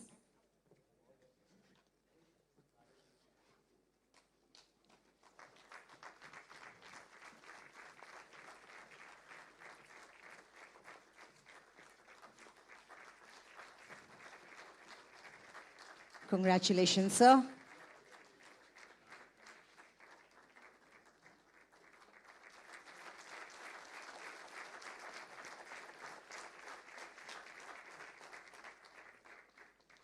And for the second keenly contested award for excellence in warship construction, may I now request CMD Mazgaon Dock Limited, Captain Jagmohan, to come up on stage with his team to receive the award.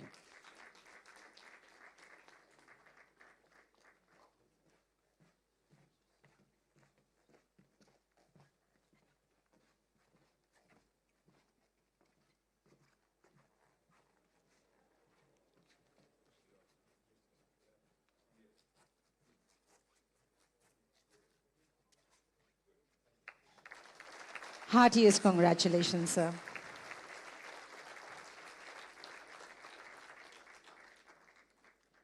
We now request Secretary Defense Production, Shri Sanjeev Kumar, IS, along with the CMDs of shipyards, to kindly come on stage. We have the presentation of the mementos.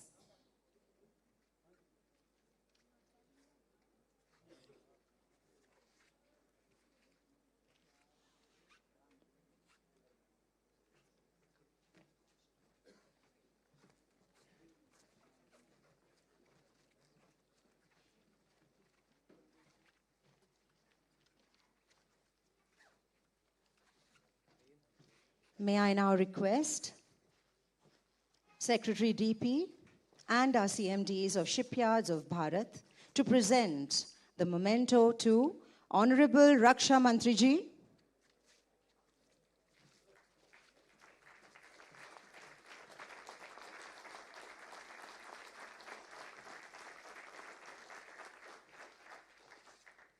And as we present the award to Raksha Rajya Mantriji,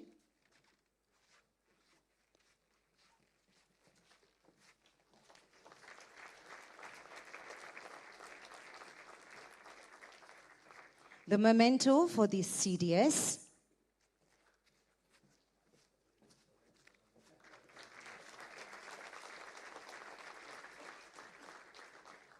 and for the CNS.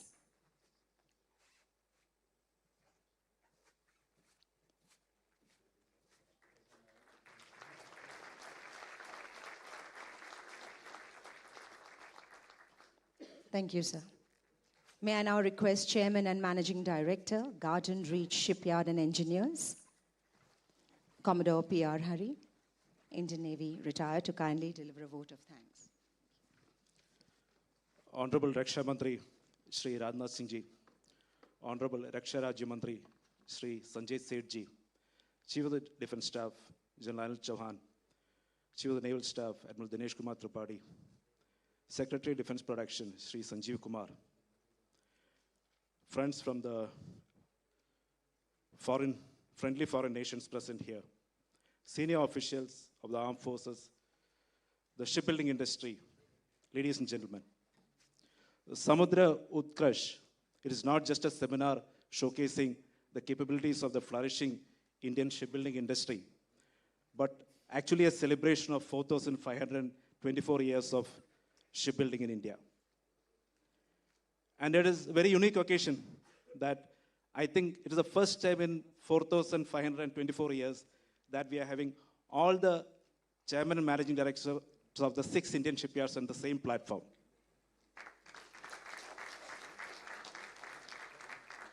May I, on behalf of the Department of Defense Production, thank the Honorable Raksha Mantri for his inspiring words and his presence here despite a very busy schedule.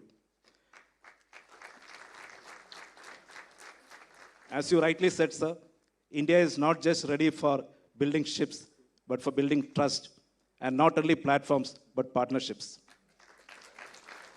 I also take this opportunity to thank the Honorable Raksha Rajya Mantri for his gracious presence here, the Chief of the Defence Staff and the Chief of the Naval Staff. I am given to understand that the Chief of the Naval Staff had to shuttle between 2 major events today. I thank all the dignitaries present here, especially the friends from the friendly foreign nations who have graced this occasion. And I would be failing in my duty if I don't acknowledge the initiative of the Secretary of Defense Production and the Department of Defense Production in organizing this event. Thank you. Jai Hind.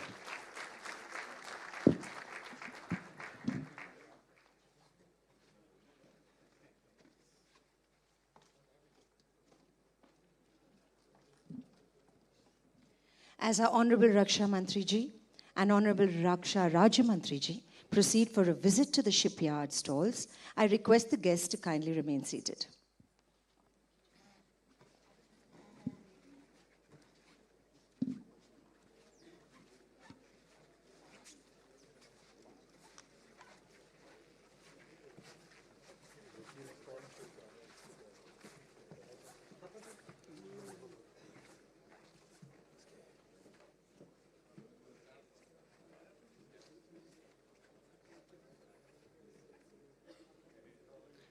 Please take a seat, sir. As our dignitaries review the stalls, we invite all our distinguished guests to join us for a short and interactive maritime quiz. So does that sound good? Yes, it's just an interactive quiz which celebrates India's timeless oceanic heritage, from the engineering marvels of ancient Lothal to the innovation-driven shipyards of today. We encourage everyone present to participate with enthusiasm. As we often say, the ocean rewards those who explore. Let's navigate the fun segment together, ladies and gentlemen. Let's set sail on a light yet captivating maritime quiz with enthusiasm, camaraderie, and a spirit of exploration, celebrating India's journey from ancient oceans to modern engineering. No heavy anchors here, just curiosity, camaraderie, and a little competitive spirit. Sir, may I take your permission to start? Yes?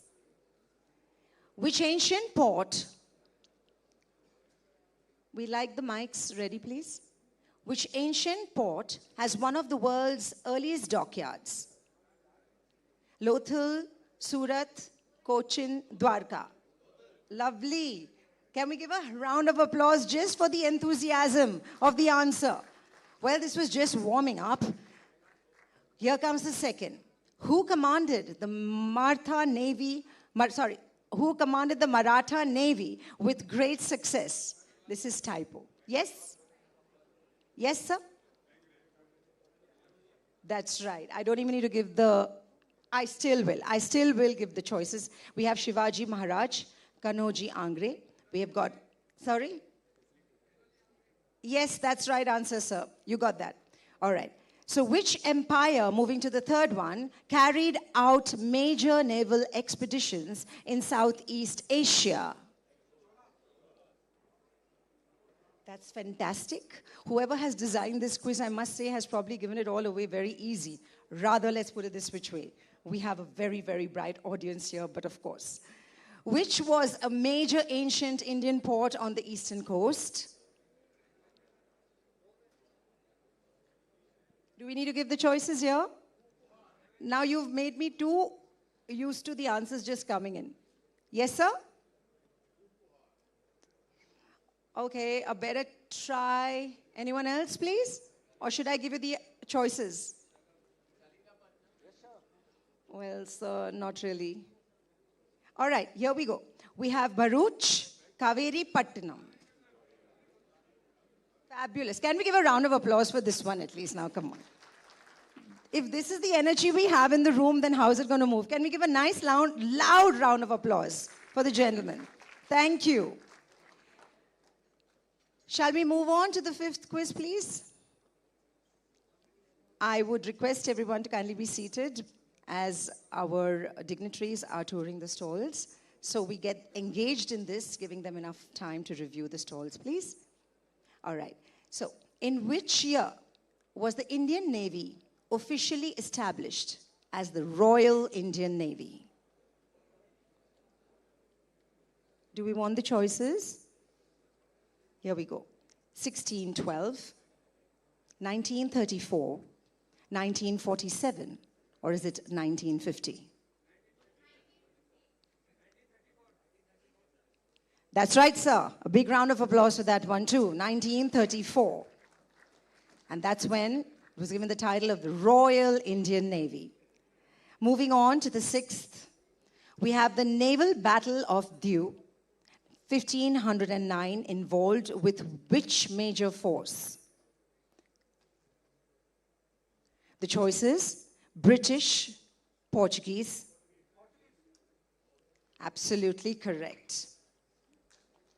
So, moving forward, who is credited with building a strong naval base at Kollam?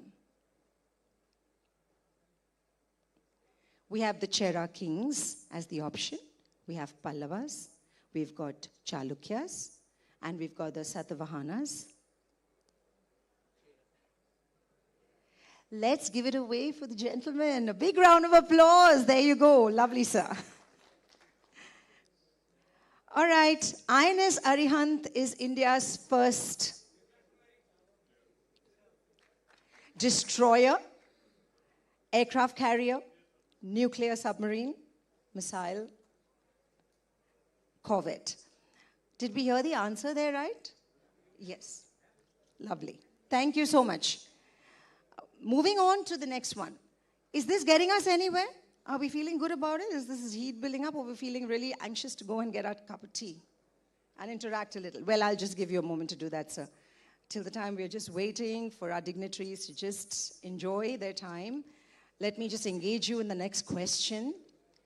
Which explorer first reached India by the sea route in the year 1498? Oh, lovely.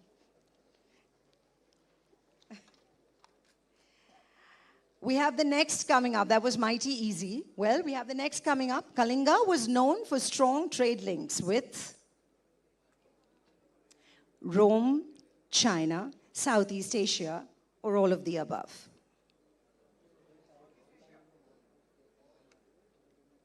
So we have one answer there. Anyone else contesting it? So I'm going to repeat this. Kalinga was known for strong trade links with Rome, China, Southeast Asia, or all of the above? All of the above. Well, thank you. The Andaman Sea served as an important link between India and... Is it East Africa? Is it Southeast Asia? Is it Europe or Central Asia? Well, that was unanimous. Can we all just put our hands together for just a little more energy coming in? Thank you, thank you. The Indian Navy's motto, Shano Varuna, is derived from which Veda? Is it the Rig Veda, Yajur Veda, Atharva Veda, Samaveda? And that's not rigged. Yes, it is Rig Veda. Lovely. Which shipyard is known for export of vessels to friendly nations? As we sit here amidst friends, let's just explore the answer here. Which shipyard is known for export of vessels to friendly nations? MDL, CSL, GSL, HSL. Sorry, sir? Yes, that's the right answer. It is GSL. You got that right. India's primary maritime policy document is known as, is it the Indian Maritime Doctrine? Is it Indian Maritime Security Strategy? Is it the Maritime Vision 2030? Or is it the Blue Economy Policy?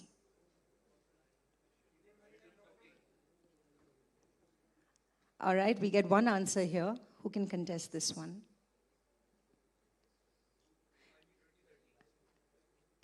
Sorry, sir? The choices, no, sir. The choices, I'll repeat one more time. Indian Maritime Doctrine, Indian Maritime Security Strategy, Maritime Vision 2030, or is it Blue Economy Policy? Well, Indian Maritime Security Strategy it is, sir. Right. Well tried, and I think just for them to give that answer out, yes, we do have a few getting their hands together to applaud. Thank you, sir. Moving on, India's Blue Economy Policy aims at regulating fisheries only, expanding overseas naval bases, or sustainable use of ocean resources, or increasing inland taxation.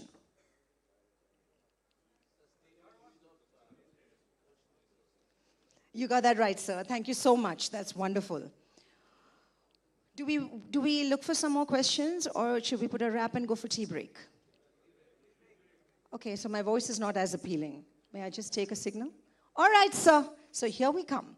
We move on to this fantastic segment, which is thanking everyone for your active participation and sailing with us through centuries of maritime legacy. Let me now please ask all my dignitaries out here to kindly join us for high tea, a perfect moment to recharge, reconnect, and spark meaningful conversations. We invite you to return, please, by 12:30 p.m., because what awaits you next is something you simply must experience. Thanking you for your time. Please do enjoy the refreshing break.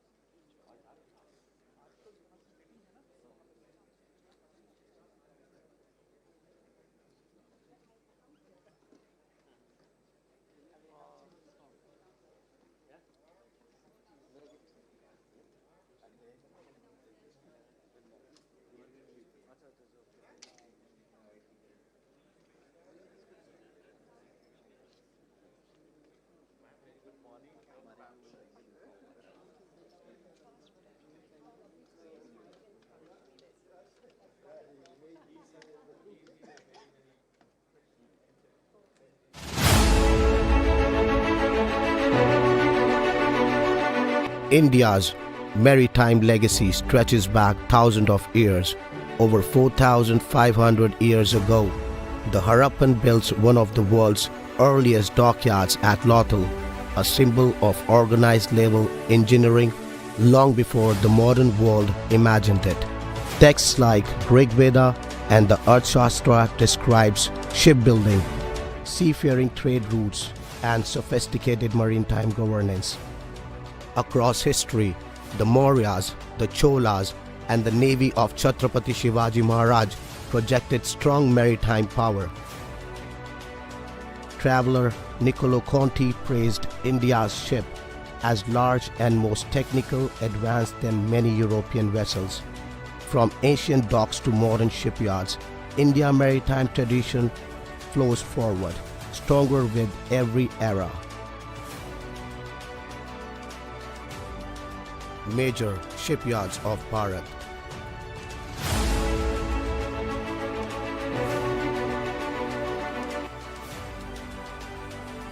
Mazagon Dock Shipbuilders Limited stands for India's foremost center of warship and submarine construction, built on commitment, quality, and a clear vision to place India among the world's top shipbuilding nations. Beginning in 1774 as a small repair dock for the East India Company, MDL entered a new era in 1960 when it came under the Government of India. This marked the birth of India's indigenous warship building capability.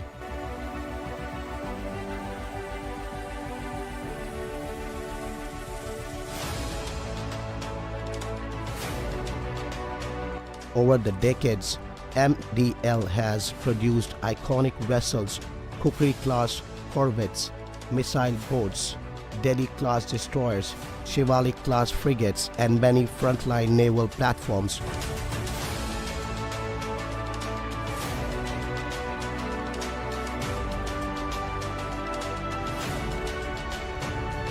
Today, MDL can simultaneously build 21 warships and submarines, placing it in the league of world's most capable defense shipyards.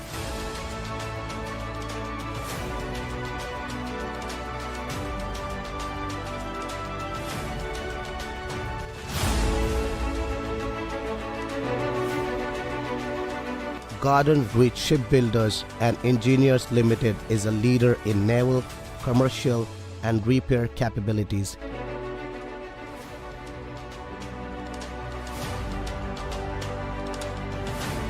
Its undergraded infrastructure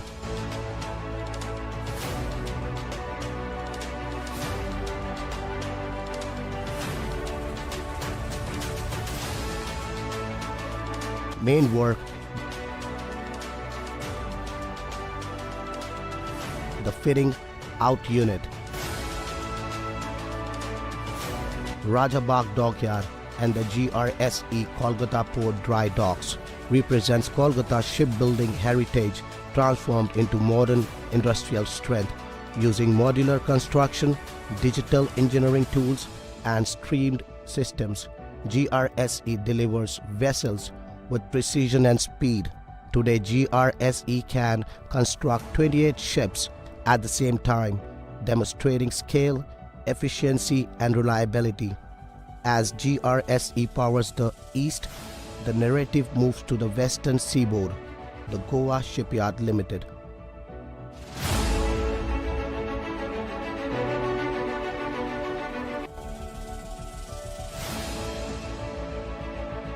Goa Shipyard Limited is India's largest exporter of defense vessels, with ships sailing across the Middle East, Africa, and Southeast Asia.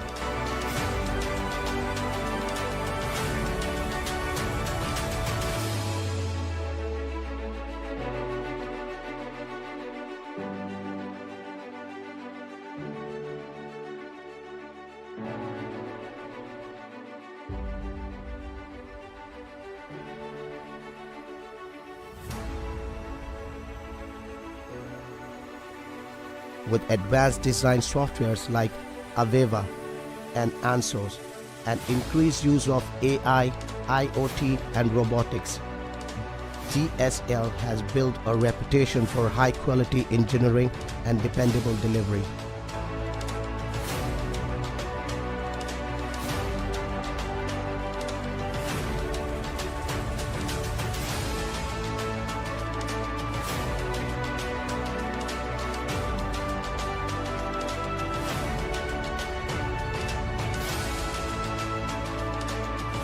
GSL can build 22 ships simultaneously, supported by integrated production system and strong design ecosystem. From Goa coast, the journey continues to Visakhapatnam, home of India's first greenfield yard.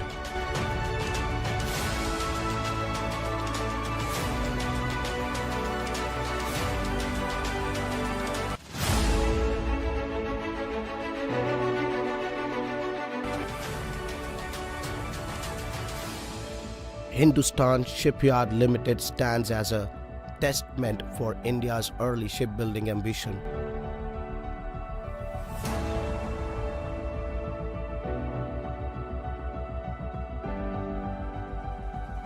Equipped with large dry docks, modern workshops, and skilled workforce, HSL continues to support major naval and commercial programs.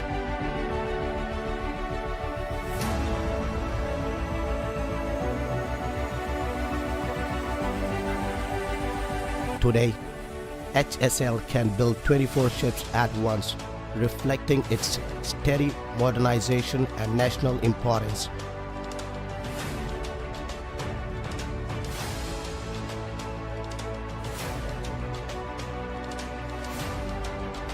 From Visakhapatnam, the film moves to Kochi, India's largest and most advanced shipyard.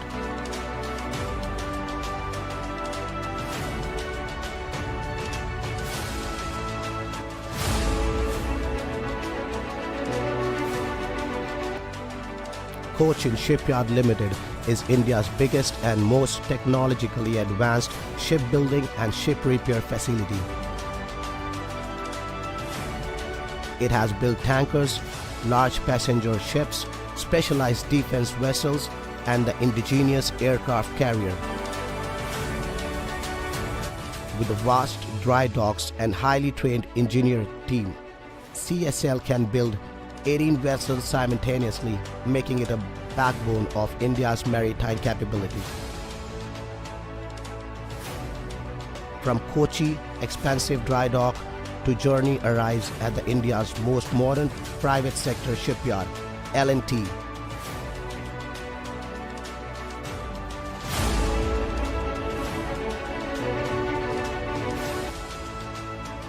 L&T shipyards at Kattupalli and Hazira are engineering powerhouses known for precision, automation, and world-class manufacturing practices.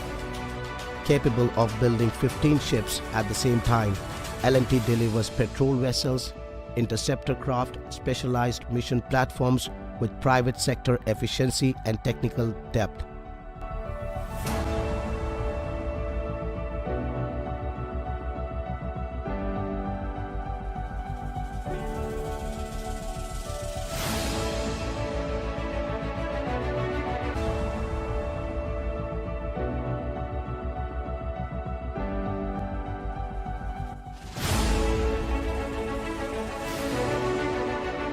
From Lawtell's ancient dockyard to today's modern shipyards, India's shipbuilding story is one of continuity, innovation, and national pride. Each shipyard's MDL, GRSE, GSL, HSL, CSL, and L&T contributes to the collective vision of a confident, capable, and globally competitive maritime nation. As you explore Samudra Utkarsh, we invite you to visit our shipyards, witness their capabilities firsthand, and become partners in shaping the next chapter of global shipbuilding. Because true collaboration begins by seeing India's shipbuilding power up close and imagining the future we can build together.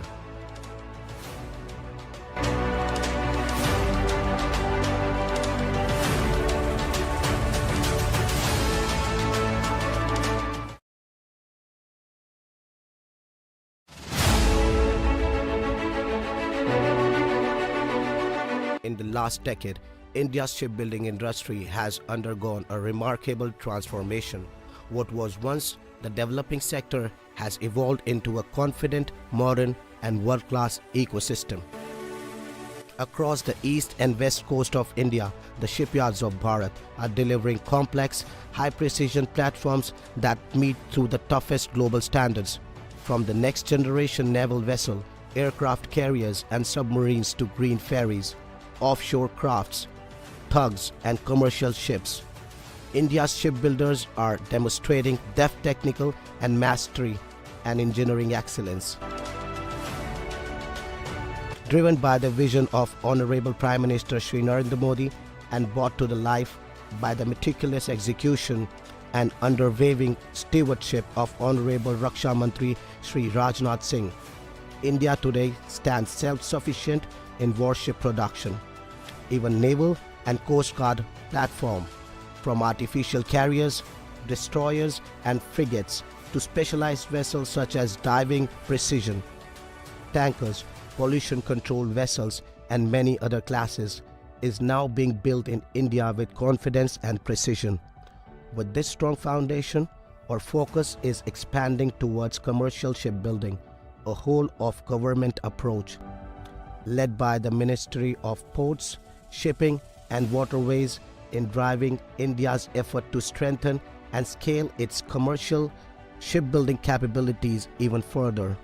The Atmanirbhar script is shaping as the new maritime identity, innovative, reliable and globally competitive.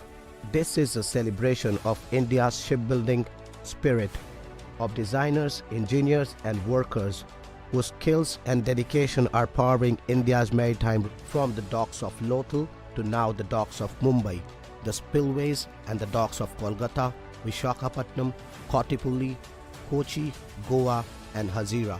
India's capability continues to grow with confidence, vision and self-reliance. The ocean is vast and India is ready to lead. We invite our partners, friends and industry leaders to visit India's shipyards, to witness the transformation firsthand, to engage with our shipbuilders and to be a part of Samudra Utkarsh, the resurgence of shipbuilding. Your visit will be the first step towards the long-term collaborations that will shape the future of global shipbuilding together.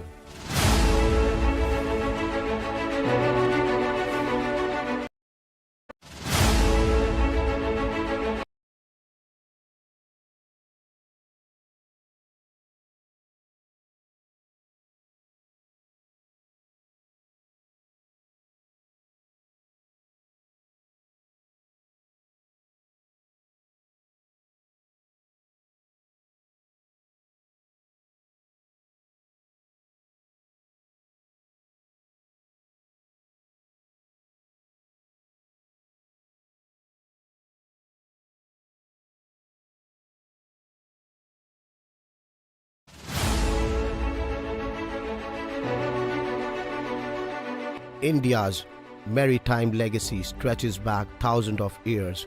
Over 4,500 years ago, the Harappan built one of the world's earliest dockyards at Lothal, a symbol of organized naval engineering long before the modern world imagined it. Texts like Rig Veda and the Arthashastra describes shipbuilding, seafaring trade routes, and sophisticated maritime governance.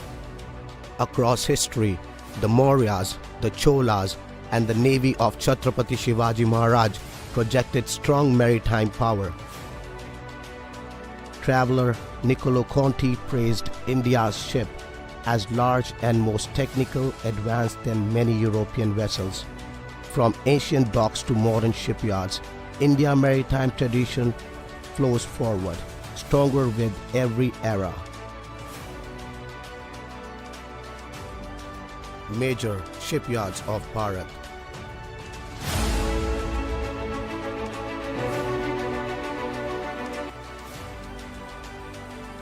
Mazagon Dock Shipbuilders Limited stands for India's foremost center of warship and submarine construction, built on commitment, quality, and a clear vision to place India among the world's top shipbuilding nations.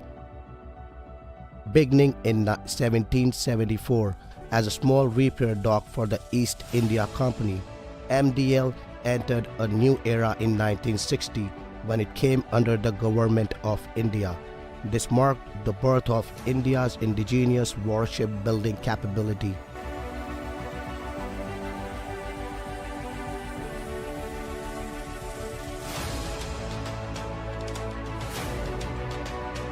Over the decades, MDL has produced iconic vessels, Kukri-class corvettes, missile boats, Delhi-class destroyers, Shivalik-class frigates, and many frontline naval platforms.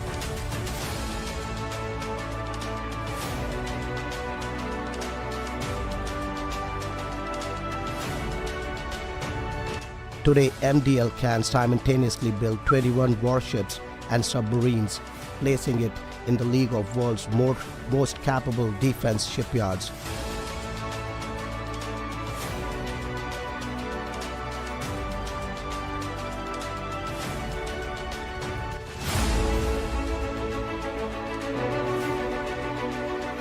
Garden Reach Shipbuilders and Engineers Limited is a leader in naval, commercial, and repair capabilities.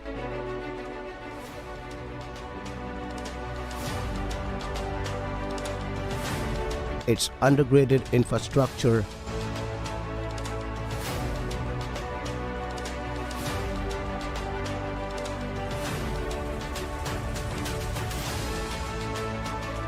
main work, the fitting out unit, Rajabagh Dockyard, and the GRSE Kolkata Port Dry Docks represents Kolkata's shipbuilding heritage transformed into modern industrial strength.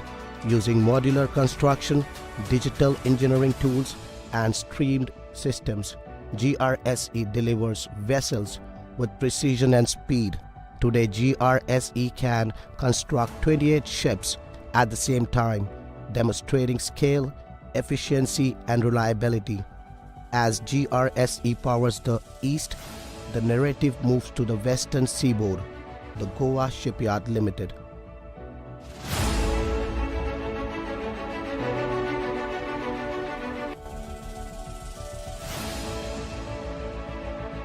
Goa Shipyard Limited is India's largest exporter of defense vessels, with ships sailing across the Middle East, Africa, and Southeast Asia.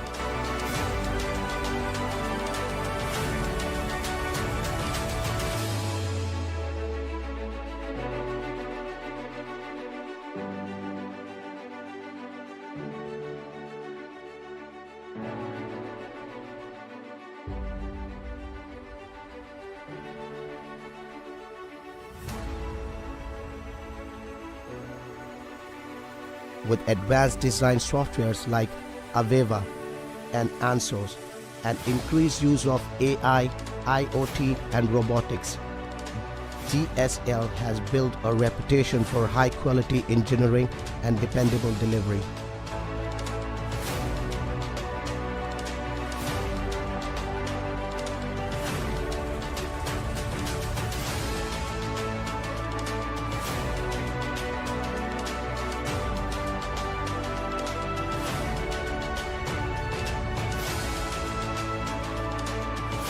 GSL can build 22 ships simultaneously, supported by integrated production system and strong design ecosystem. From Goa coast, the journey continues to Visakhapatnam, home of India's first greenfield yard.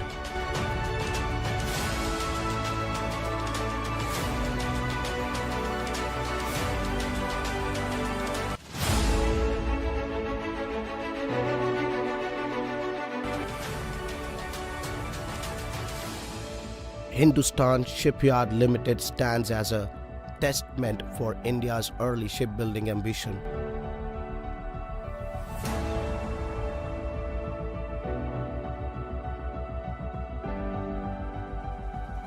Equipped with large dry docks, modern workshops, and skilled workforce, HSL continues to support major naval and commercial programs.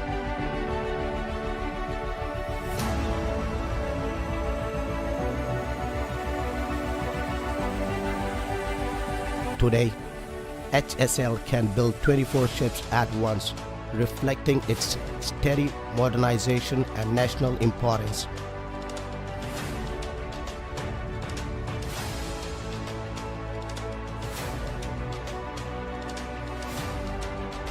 From Visakhapatnam, the film moves to Kochi, India's largest and most advanced shipyard.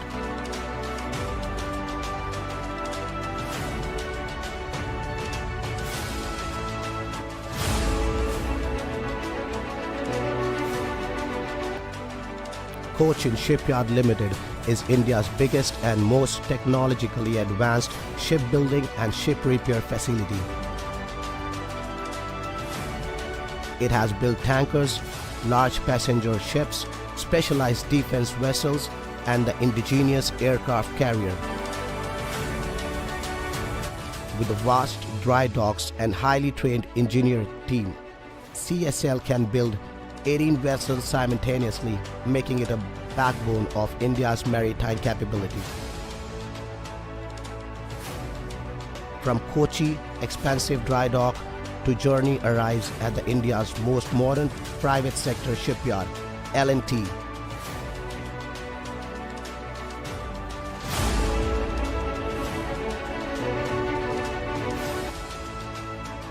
L&T shipyards at Kattupalli and Hazira are engineering powerhouses known for precision, automation, and world-class manufacturing practices.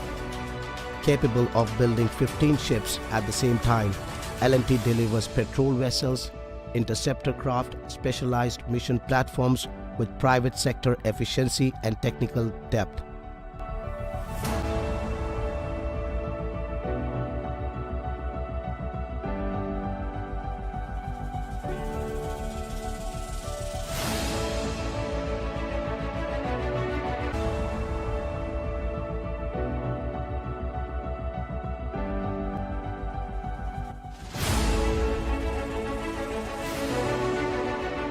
From Lothal's ancient dockyard to today's modern shipyards, India's shipbuilding story is one of continuity, innovation, and national pride. Each shipyard's MDL, GRSE, GSL, HSL, CSL, and L&T contributes to the collective vision of a confident, capable, and globally competitive maritime nation. As you explore Samudra Utkarsh, we invite you to visit our shipyards, witness their capabilities firsthand, and become partners in shaping the next chapter of global shipbuilding. Because true collaboration begins by seeing India's shipbuilding power up close and imagining the future we can build together.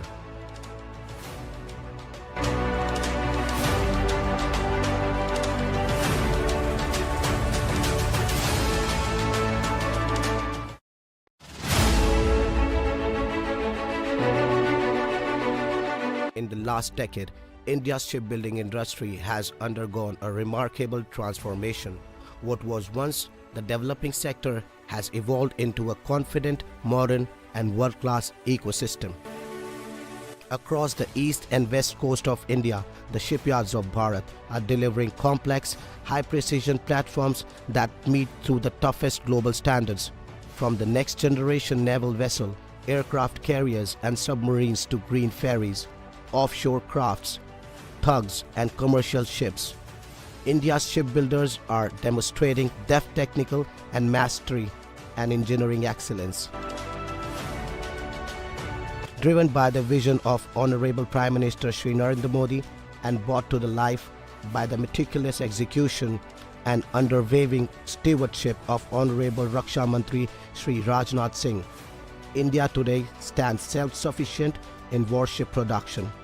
Even naval and coast guard platform, from artificial carriers, destroyers, and frigates to specialized vessels such as diving precision, tankers, pollution control vessels, and many other classes, is now being built in India with confidence and precision. With this strong foundation, our focus is expanding towards commercial shipbuilding, a whole-of-government approach. Led by the Ministry of Ports, Shipping and Waterways in driving India's effort to strengthen and scale its commercial shipbuilding capabilities even further. The Atmanirbhar script is shaping as the new maritime identity, innovative, reliable, and globally competitive. This is a celebration of India's shipbuilding spirit, of designers, engineers, and workers whose skills and dedication are powering India's maritime from the docks of Lothal to now the docks of Mumbai, the spillways and the docks of Kolkata, Vishakhapatnam, Kotipulli, Kochi, Goa, and Hazira. India's capability continues to grow with confidence, vision, and self-reliance. The ocean is vast and India is ready to lead. We invite our partners, friends, and industry leaders to visit India's shipyards, to witness the transformation firsthand, to engage with our shipbuilders, and to be a part of Samudra Utkarsh, the resurgence of shipbuilding. Your visit will be the first step towards the long-term collaborations that will shape the future of global shipbuilding together.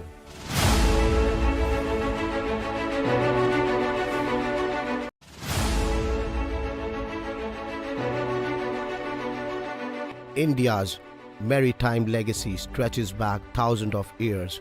Over 4,500 years ago, the Harappan built one of the world's earliest dockyards at Lothal, a symbol of organized naval engineering long before the modern world imagined it. Texts like Rig Veda and the Earth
पहले भी तो लगे ही थे कितने लगे थे पहले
Welcome back. May I kindly request all the CMDs to kindly join us on stage. Thank you.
I hope that was a refreshing tea break. Thank you for joining us on stage, sir.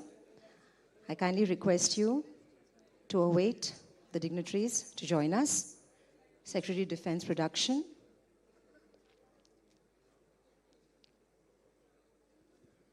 As we await, please be patient.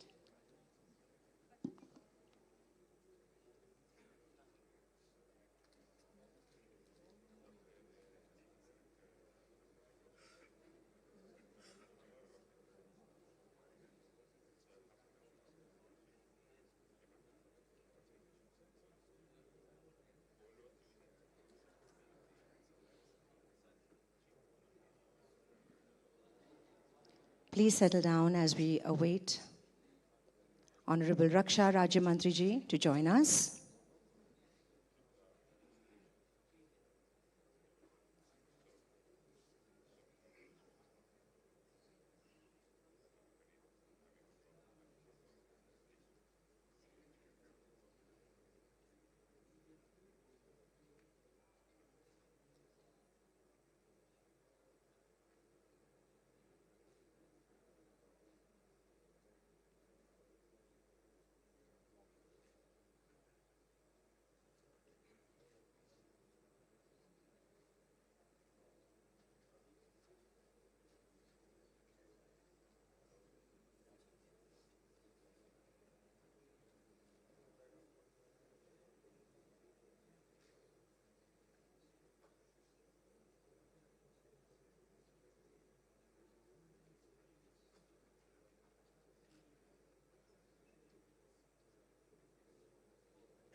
Welcome back. May I now request Joint Secretary Naval System, Shri Rajiv Prakash, for an opening address for this session.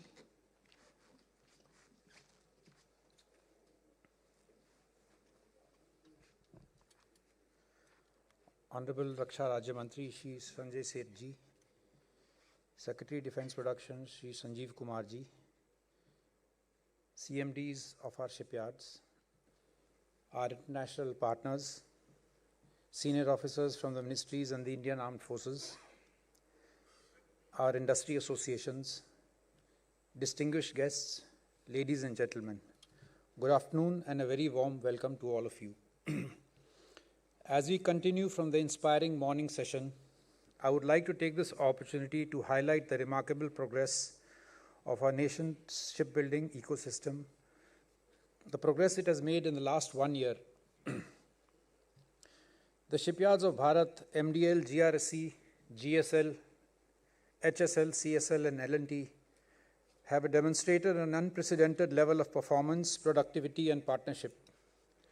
In just the last 12 months, our shipyards have collectively delivered a record 9 warships and 1 submarine to the Indian Navy. This is in addition to various platforms for the Indian Coast Guard and other domestic and international customers. This pace is not merely an achievement, it is a milestone that signals India's maturing shipbuilding ecosystem. Equally noteworthy is the improvement in build efficiency. The average time taken to construct such warships earlier took around 55 to 60 months. With the adoption of new technologies and efficient processes, shipyards have now brought the average build period down to just 31 months. This also reflects a commitment to focused project management, better synergy with stakeholders and supply chains. These accomplishments are deeply aligned, as already mentioned by Honorable Raksha Mantri, with our Maritime India vision under the direction of our Honorable Prime Minister, placing a strong emphasis on self-reliance, innovation and partnerships. Liberal and simplified policies focus on collaborations. Shipyard modernization and expansion are a continuing part of this framework.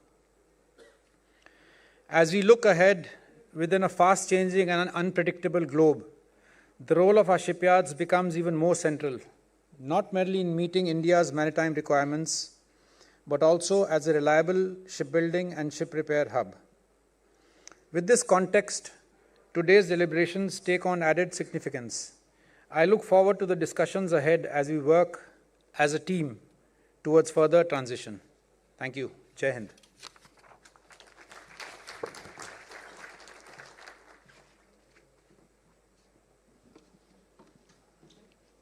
Thank you, sir. Moving on, may I now invite JS Shipping to enlighten the August gathering on the policy initiatives by the Government of India for taking the nation to the 5th position in global shipbuilding, aligning with Maritime Amrit Kal Vision 2047.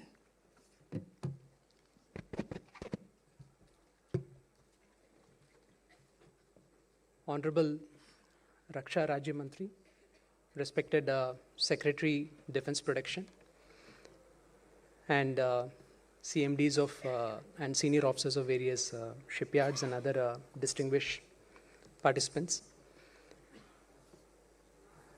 Government of India, I think under the leadership of Honorable Prime Minister, has set a ambitious maritime Amrit Kal vision of 2047, so which aligns with the larger vision of Viksit Bharat, which Government of India has put in place. And as a part of this Maritime Vision 2047, one of the key components is like on shipping and shipbuilding. So currently, as we stand as a country today, like we are 95% dependent on foreign ships for exempt trade. And we are ranked probably 17th in ship ownership in the world. And in shipbuilding also we are ranked 16th in the world. So shipbuilding landscape is dominated by China, Korea and Japan. So the larger idea is like, can we look at transforming this landscape, which is very critical if India has to become a developed country. And with that as the background, the vision is like to become top 10 in shipbuilding by 2030 and top 5 by 2047. So how do we do this? Like in the last couple of months, I think on Government of India has approved a comprehensive roadmap and a package for developing the shipping and shipbuilding ecosystem in the country. This comprehensive package has various components to it. Briefly, I would mention, the first component is the shipbuilding financial assistance scheme, which is basically like revamping the current scheme and then extending it for a period of next 10 years so that there is certainty and visibility for the industry that this policy is here to stay. And government has also given an in-principle approval for this entire set of schemes up to 2047. And it has given a firm approval for 10 years. So that kind of shows the commitment and the direction what government wants to take. This financial assistance scheme provides 15% to 25% assistance for each value, each vessel that is built. And there is an additional incentive of another 5% if the ship owner is able to recycle the ships in India and build the vessels in India. So this promotes ship recycling in India as well as building new ships in India. So together, the total assistance per vessel could vary from 20 to 30%.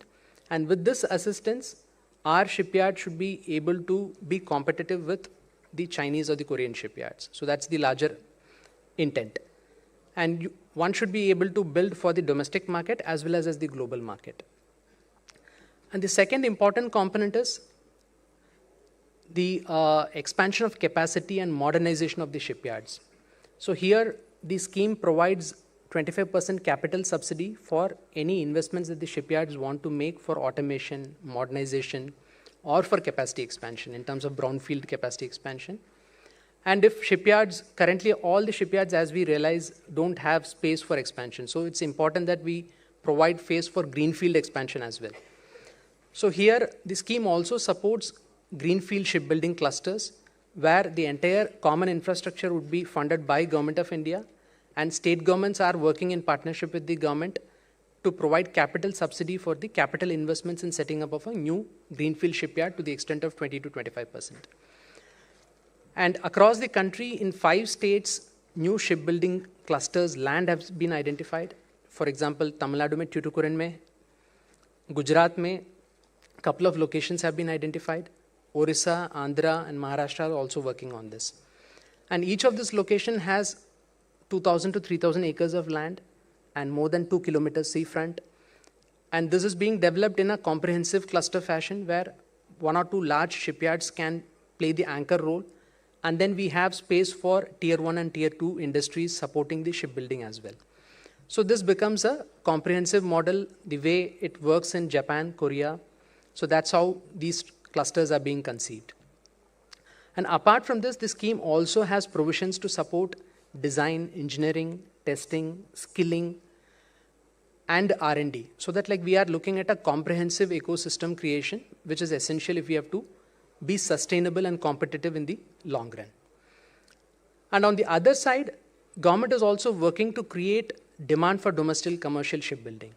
Here, very recently during the India Maritime Week, which happened in Mumbai, I think all the shipyards had participated.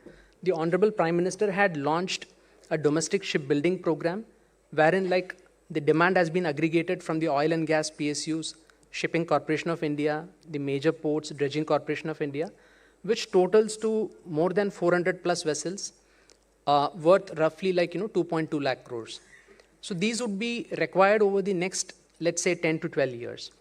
So this is a substantial amount of domestic commercial orders which are planned to be structured in a fashion that it is built in India. So this will bring a lot of orders to the shipyards. So shipyards have to gear up in terms of their ability to absorb this, orders that are coming their way.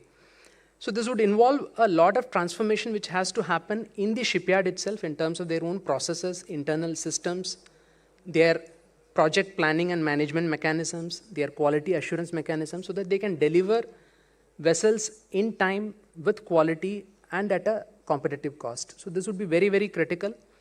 and whatever government is doing as an ecosystem building, that will add to the shipyard's internal efforts. And together, I think if we are able to work as a comprehensive ecosystem, then I think I'm sure the overall transition roadmap that government is setting is very much doable and achievable. And we are closely working with all the shipyards, including the defense PSUs. And all of them have shown interest, and it has also triggered a lot of global interest. To quote some examples, recently CMA CGM has placed orders for 6 LNG-powered container vessels on an Indian shipyard. And another Norwegian ship owner has placed orders for 6 chemical tankers on another Indian shipyard. And very recently, Maersk has placed orders for 4 green tugs on an Indian shipyard. So this actually shows the confidence that the global industry is also having towards the Indian shipyards. So we'll have to work on building this momentum, and then it's a long journey, long roadmap. I'm sure all of us together work as a team, so this is definitely doable. Thank you.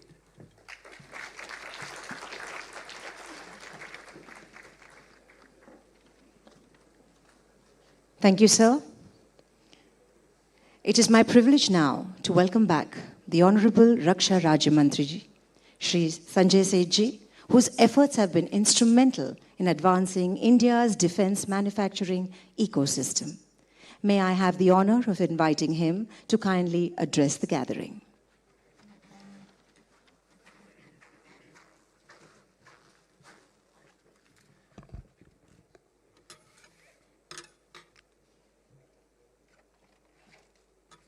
Sri Sanjeev Kumar ji, Secretary Defense Production,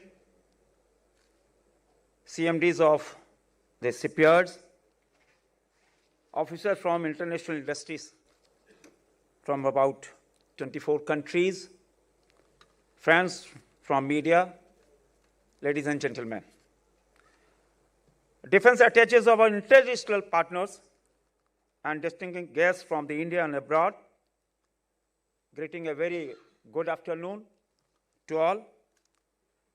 It is my pleasure and privilege for me to join with you all of Samudra Utkarsh, celebrating 4,524 years of shipbuilding excellence. A momentous event that celebrates and showcases India's shipbuilding capability and force behind making possible. Samudra Utkarsh remain us to India's rich heritage and showcase its ability and capacity based on modern, cutting-edge technology and strong national capability in shipbuilding and ship repair. Under the leadership of Honorable Prime Minister Shri Narendra Modi ji, Honorable Raksha Mantri Shri Rajnath Singh ji, our shipbuilding sector has grown multifold. Their vision has provided impetus towards strengthening our maritime sector.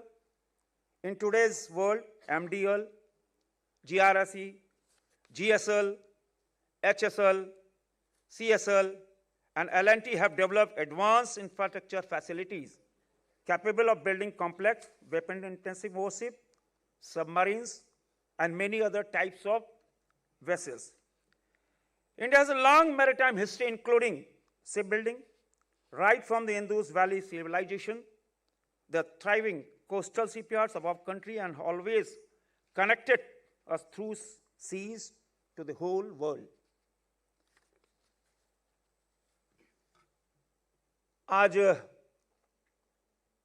हम सब के लिए बहुत महत्वपूर्ण दिन है जब गुरु तेग बहादुर जी की 350वीं शहीदी दिवस हम मना रहे हैं। देश मनाकर गुरु को नमन कर रहा है। आज 2025 बहुत महत्वपूर्ण साल है जब अपने धरती आवा भगवान बिरसा मुंडा की 150वीं जयंती मना रहे। हम सब की आन बान और शान राष्ट्रगीत वंदे मातरम की 150वीं जयंती मना रहे। यह 2025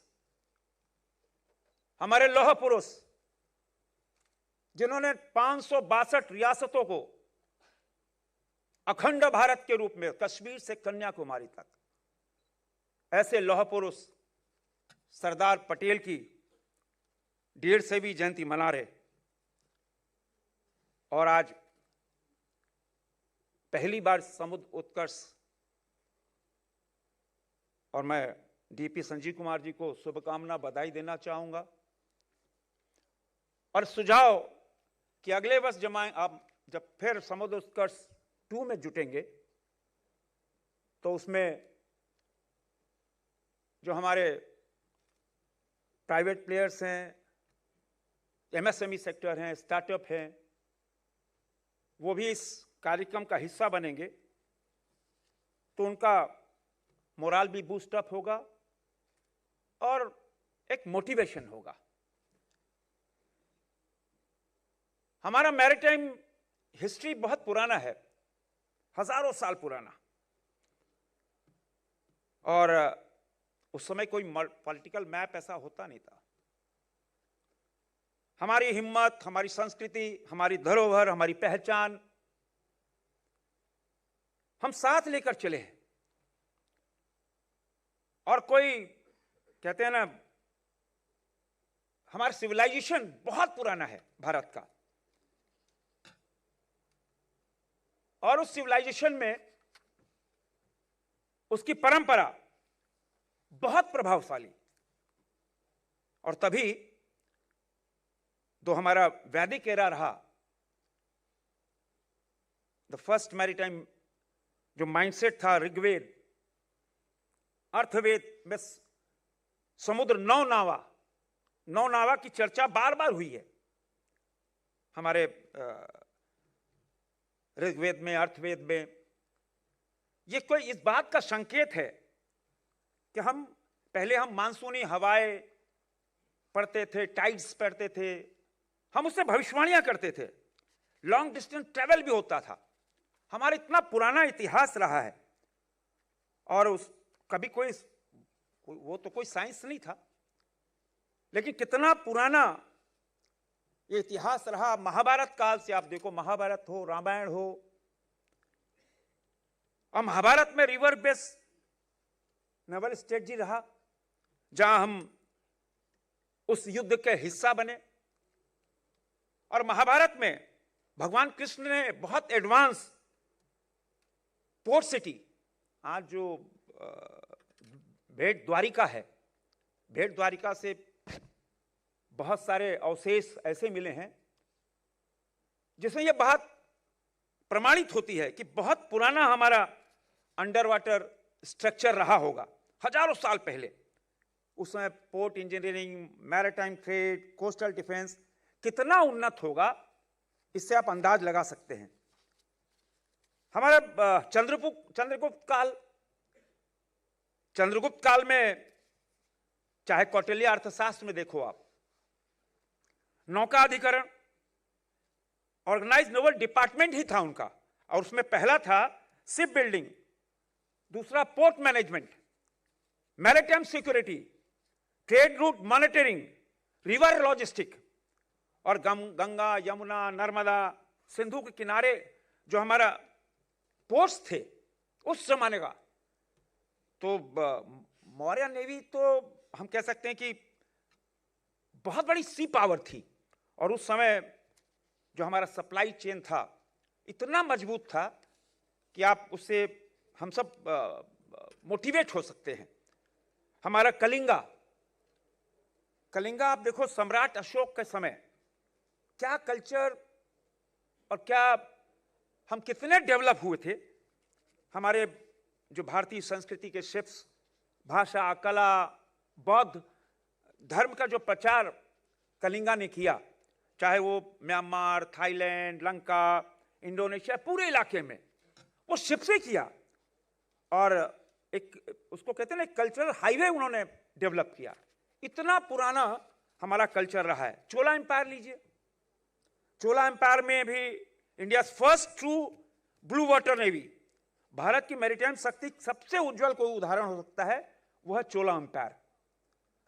राजेंद्र चोला के समय भारत के पास blue water capability, deep sea expedition, advance shipyards, हम साउथ एशिया से लेकर डिसिसिव नवल कैंपिंग थी, ये फुल टाइम कोस्टल डिफेंस था हमारा उस समय। इतिहास देखिए, अगर हम शिवाजी महाराज को नहीं याद करें आज के दिन तो ये अपराध हो जाएगा।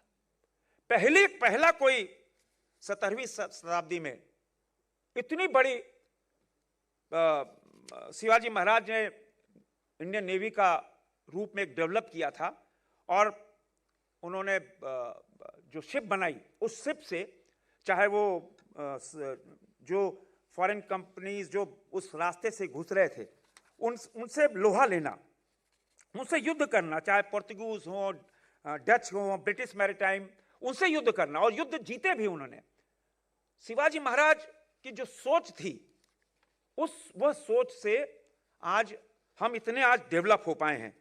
और हम तो ये कह सकते हैं कि प्रधानमंत्री नरेंद्र मोदी जी ने जो 44 फीट की ऊंची शिवाजी की एक प्रतिमा जो बनाई, ये 43 फीट की संभवतः, तो इस बात के संकेत हैं कि इंडियन नेवी की संकल्पना शिवाजी महाराज ने की थी।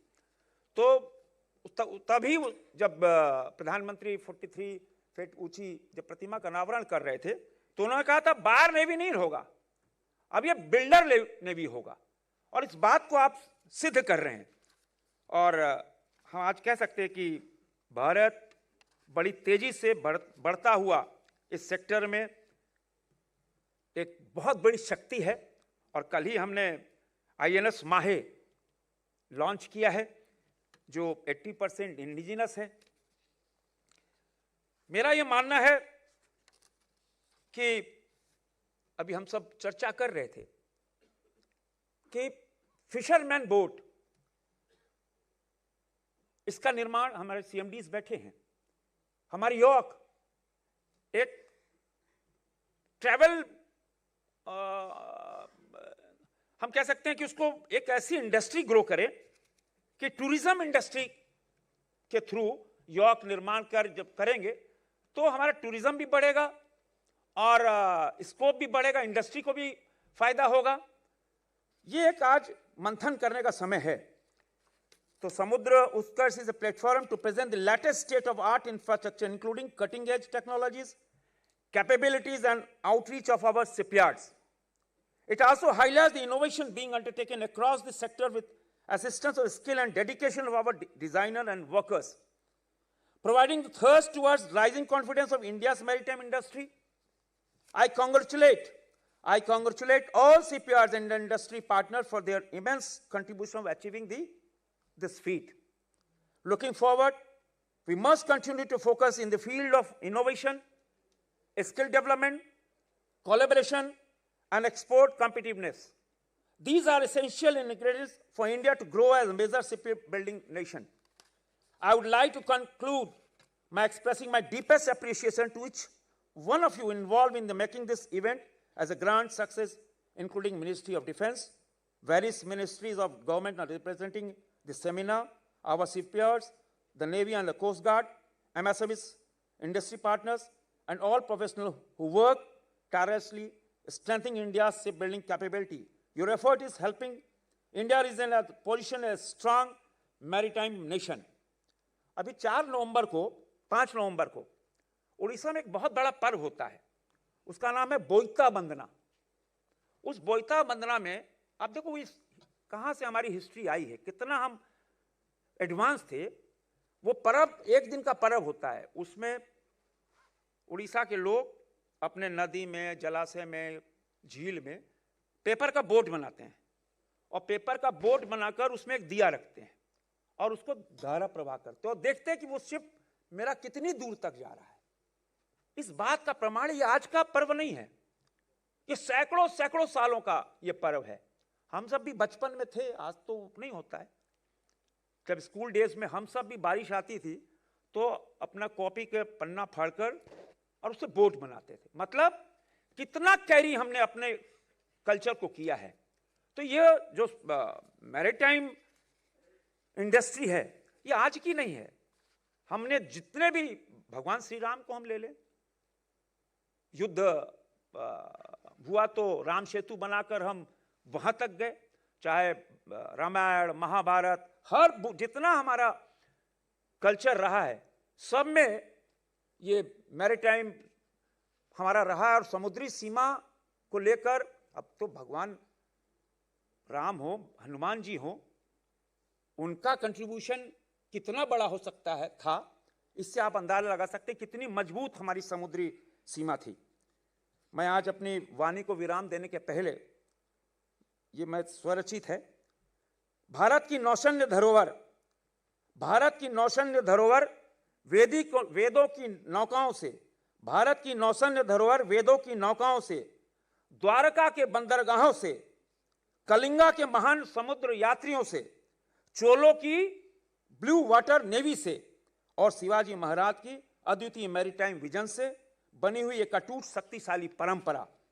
हमारे पूर्वजों ने समुद्र केवल देखा नहीं, उसे समझा, अपनाया और साधा।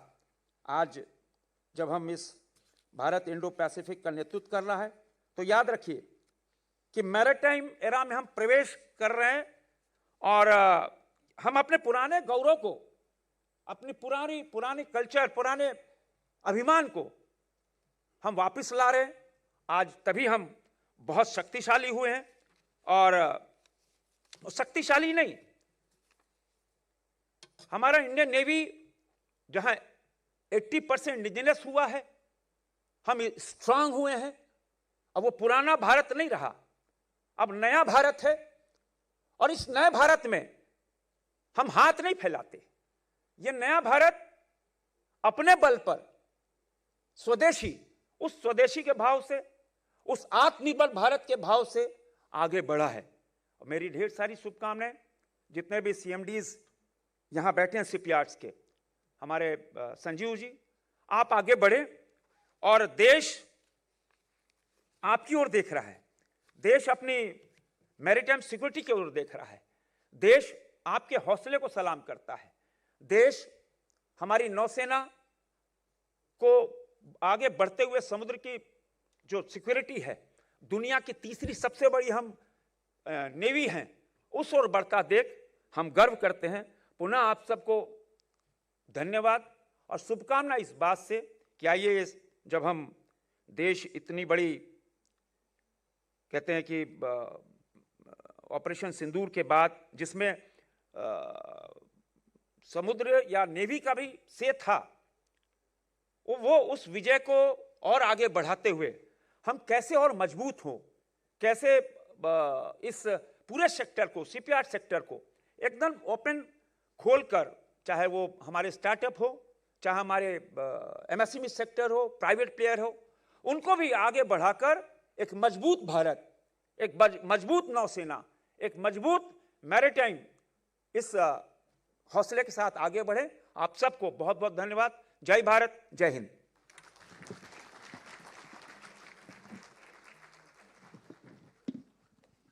Our heartfelt thanks to the Honorable Raksha Rajya Mantri ji for your gracious presence and for sharing your valuable perspectives with us. As we move on to the next event, may I please request all the dignitaries to kindly take the designated seats in the front row. Thank you.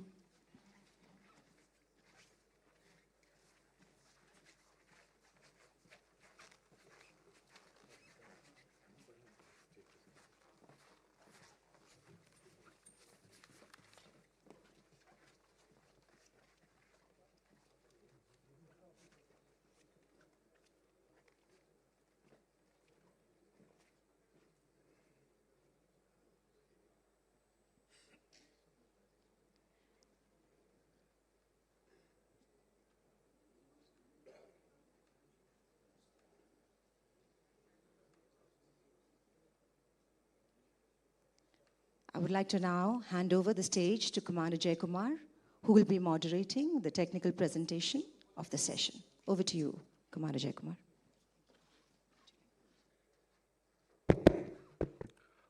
Good afternoon, ladies and gentlemen, once again. This segment, we are going to review India's evolution in naval shipbuilding from early indigenous platforms such as INS Ajay to the advanced contemporary vessels like the INS Vindhyagiri, the Project 17 Alpha ships, reflecting the significant progress that we have made, both in terms of hull form design, survivability, propulsion, weapon systems integration, stealth design, etc. We will also try to examine how Indian shipyards maintain the supply chain resilience, given the thrust on indigenization and Atmanirbhar Bharat, and the system integration readiness, particularly during global disruptions, and how they have ensured the value across the value chain, the support is continued to be available. The session would also highlight the growing adoption of modern techniques like integrated construction, modular construction, block fabrication, pre-outfitting, how they have improved cycle times and enhanced the quality and maintainability of ships. Finally, we will also explore how shipbuilding expertise is now merging with digital shipbuilding technologies such as model-based engineering, digital twins, automated production lines, and simulation techniques, etc. This session would offer a focused expert-level understanding of India's evolving warship building capacity and capability across design, construction, and through life cycle support. To commence the session, I would first invite Commodore Vineet from GRSE. He is going to be delivering a presentation on INS Ajay to INS Vindhyagiri, the journey of warship building by Indian shipyards, the impact on nation building. I would also request CMD, GRSE and Director to be present on stage. Okay, thanks.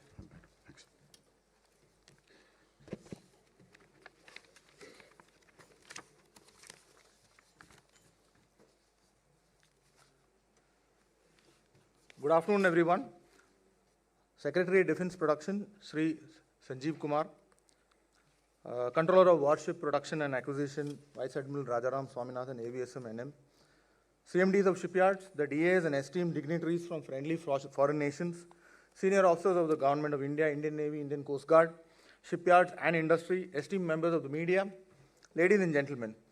In the next 15 minutes or so, I shall endeavor to capture India's journey of self-reliance in maritime security. This journey of the growth of the warship building industry from Ajay to Vindhyagiri is a powerful narrative of vision, resilience, technological mastery, and strategic foresight.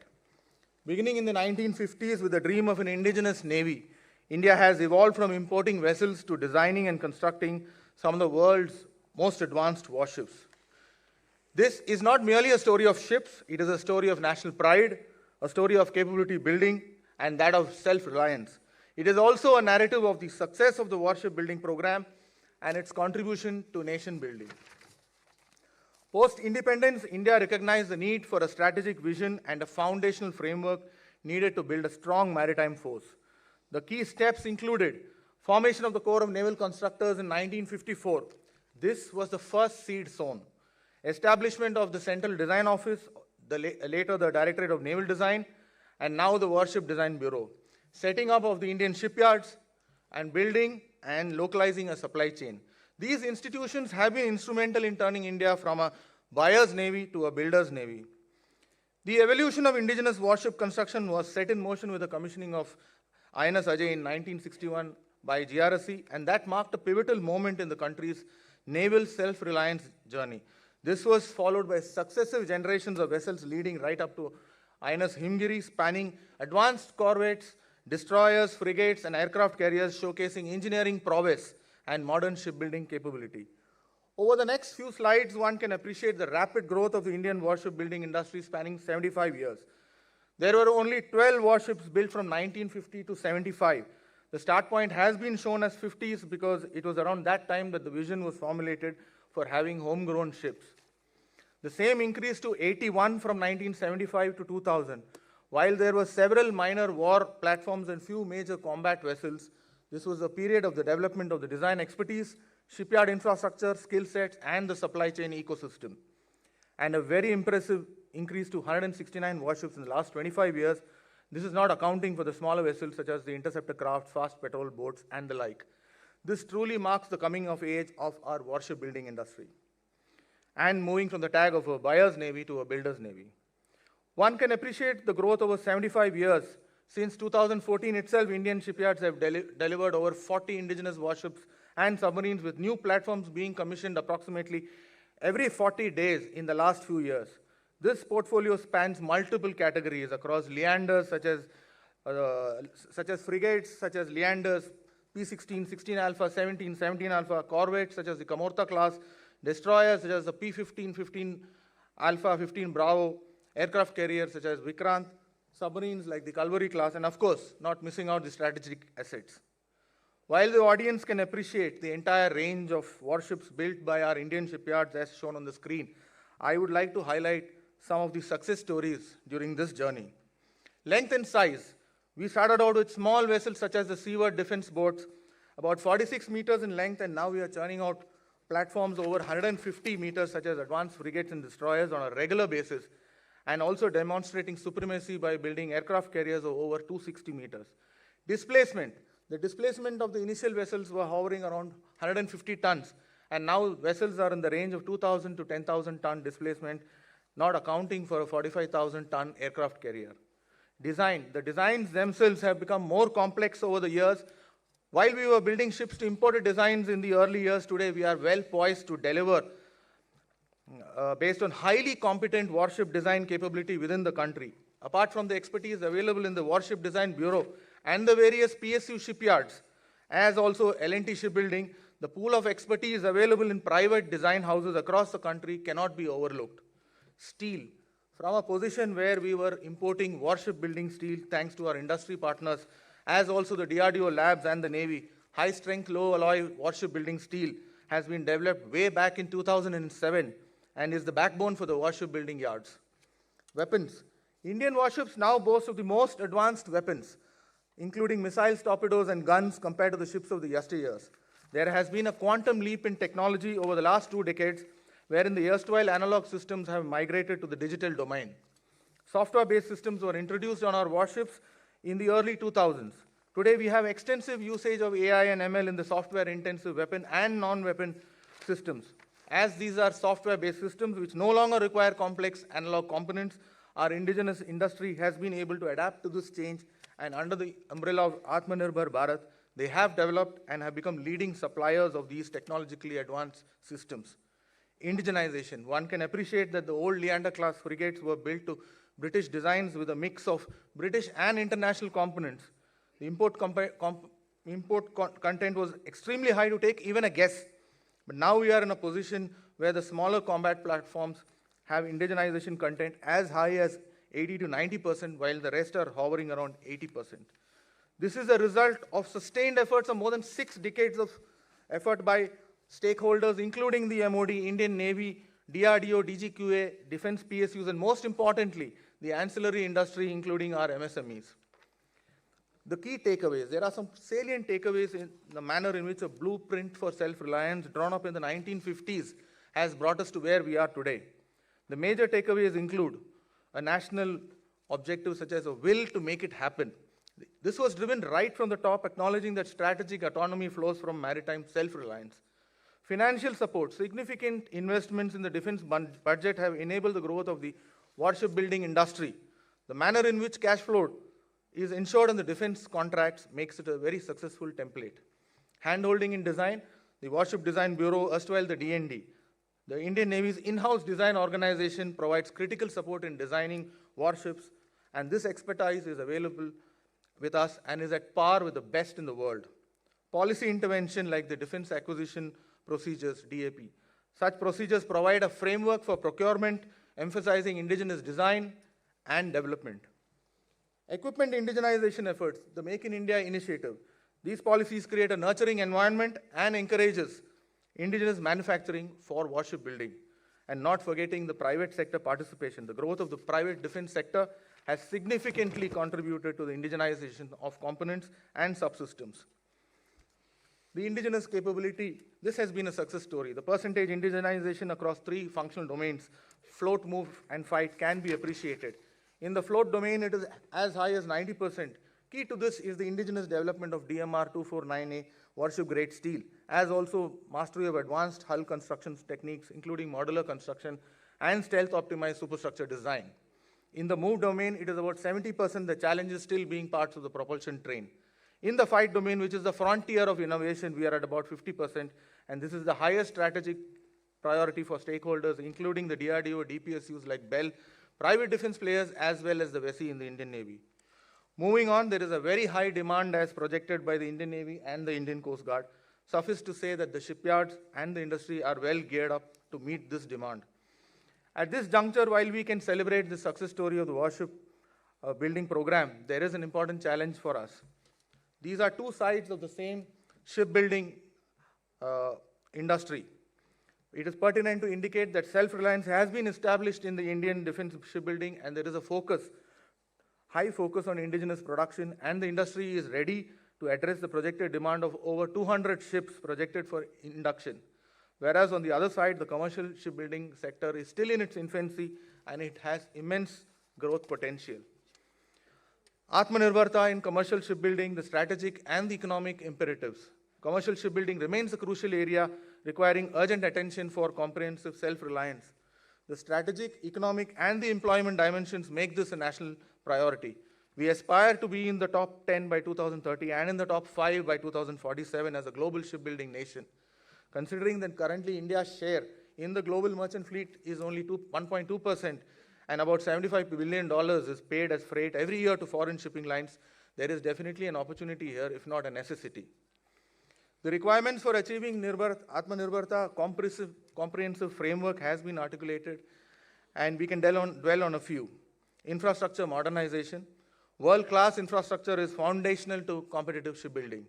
Developing greenfield and brownfield shipyards in order to augment building berths, craneage, heavy lift, cranes, dry docks, and outfitting jetties, mega maritime clusters, and not to miss out, digital infrastructure. Equipment and ancillary industries. A robust ancillary ecosystem is essential for cost-effective and timely shipbuilding. The typical subcomponents on a commercial ship are steel and materials, such as the aluminum alloys, etc., machinery and equipment including HVAC systems, electronics and automation, propulsion components. Policy framework and government support. I think this has been elaborately spelled out in an earlier talk by the JS Shipping. A comprehensive policy ecosystem has been rolled out. This includes the National Shipbuilding Mission covering the shipbuilding financial assistance policy, a maritime development fund, and also a shipbreaking credit note program. Workforce. As can be seen, there is a huge gap in the numbers required with respect to the workforce, be it the designers, engineers, or the blue-collar workforce.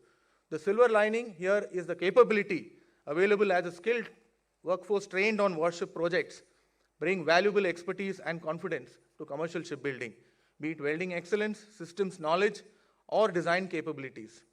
What we need to address here is the capacity gap. Aggregated demand. Having highlighted the challenges, it is important to realize the mammoth opportunity here. The last count by DG Shipping itself pegs a domestic fleet requirement of about 207 vessels, not accounting for the inland waterways. Impact on nation building.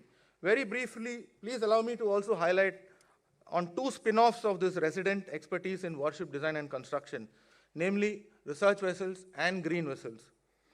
Research vessels. Indigenous construction of new generation research vessels is the need of the hour, enhancing India's maritime dominance by enabling hydrographic surveys and bathymetry. EEZ mapping, deep ocean exploration, and acoustic research, supporting blue economy growth, defense preparedness, and environmental resilience. Towards this, we have already embarked on a mission by building research vessels such as the ocean research vessels, acoustic research vessels, and the coastal research vessels at par with precision engineering, synonymous with warship building. This is in addition to the hydrographic survey vessels built for the Indian Navy. Green vessels. In the path towards zero emission and aligning with national initiatives such as Panchamrit and Harit Nauka, there is a focus on electric and hybrid vessels, in addition to alternate fuels such as methanol and hydrogen, to meet IMO 2030 and 2050 emission reduction targets. India is also advancing towards green maritime technologies with electric and hybrid vessels like ferries. They are already in operation, tugs, and short sea shipping. The takeaway is that it is an opportunity in the warship building yards to put in their might, invest in this opportunity, and contribute to the national sustainability goals. The road ahead. On the foundation and demonstrated success of a strong warship building program, our work is pretty cut out.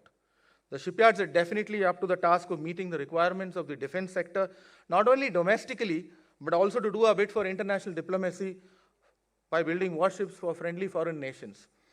What remains is for the shipyards to build on the opportunity that commercial shipbuilding demand offers. Akin to the warship building program, there is a need for a national will and a regulatory environment. This will entail consistent policy support, regulatory streamlining, quality standards, and environmental compliance. Moving towards conclusion of this talk, I will take the opportunity, even at the risk of repetition, to highlight the need for leveraging defense expertise on commercial shipbuilding. Technology transfer from defense to commercial. India's mastery in defense shipbuilding provides a very strong foundation for commercial shipbuilding excellence. The key transferable capabilities include precision engineering. Warship construction demands tolerances and quality standards exceeding most commercial requirements.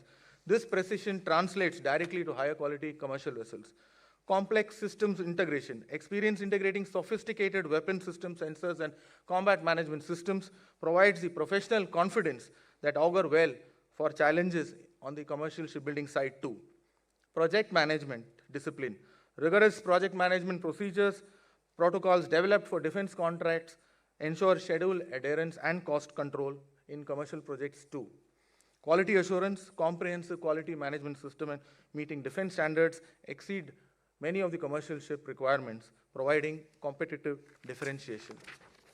With that, I conclude this talk, and all that remains to be stated is that India's warship construction journey embodies the spirit of Atmanirbharta, self-reliance grounded in vision, technological capability, and national determination. The transformation from a buyer's navy to a builder's navy is inspiring the next transformation to a leading maritime nation.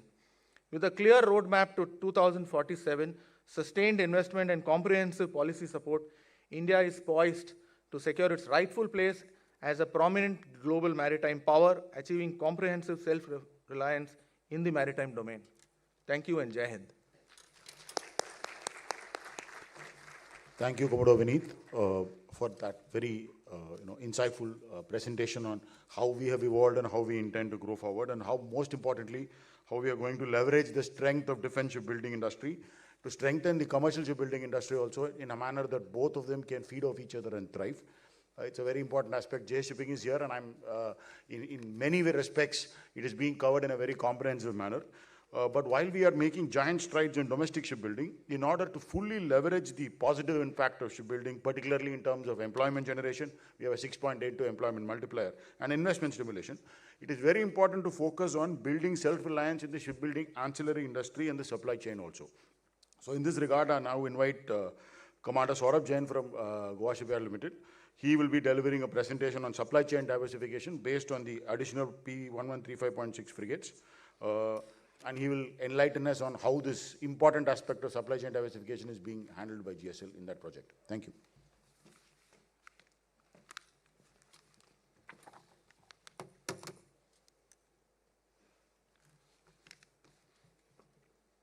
A very good afternoon, ladies and gentlemen. Today I'll be covering the topic of supply chain efficiency. The issue of supply chain is close to the heart of every shipbuilder, and I'm sure it tops the list of pain points of shipbuilding. The complexities of shipbuilding supply chain stem from its global, multi-layered nature, which includes high material costs, extensive lead times, and integration challenges among diverse suppliers. It involves vast network of suppliers, both global and domestic. The wide spectrum makes communication and coordination difficult. These vendors are spread all across the globe, and it is very difficult, and the requirements are too varied. Over 60 to 70% of the ship's cost comes from material and equipment, making cost optimization critical. The program manager is always under pressure from the finance department to cut cost and be in the project budget, while at the same time, all the firms and the suppliers are demanding escalation in cost. Other key issues include managing intricate product specifications, dealing with supply key chain disruptions like material scarcity, geopolitical situation, and port congestions. Among these issues, synchronizing a number of parallel activities like hull construction, equipment outfitting is highly challenging. Goa Shipyard is constructing 2 frigates for the Indian Navy under collaboration with a third country. The issues of supply chain were highly aggravated due to the geopolitical situation. During the course of the project, major challenges were experienced in supply of specialized foreign-grade material and equipment. The contract included import of more than 2,900 items to be supplied in 12 lots. These include items for wide spectrum of applications, right from hull construction to shafting to complex weapons and sensors. Thus, it was required at every stage of the project. The hybrid sourcing included equipment and yard material for both domestic and imported categories. While the sourcing of foreign equipment was integral to ship design, a large number of yard material were to be imported due to special grade items use specialized applications of warship. The equipment under domestic procurement was majorly indigenous replacement through developmental process.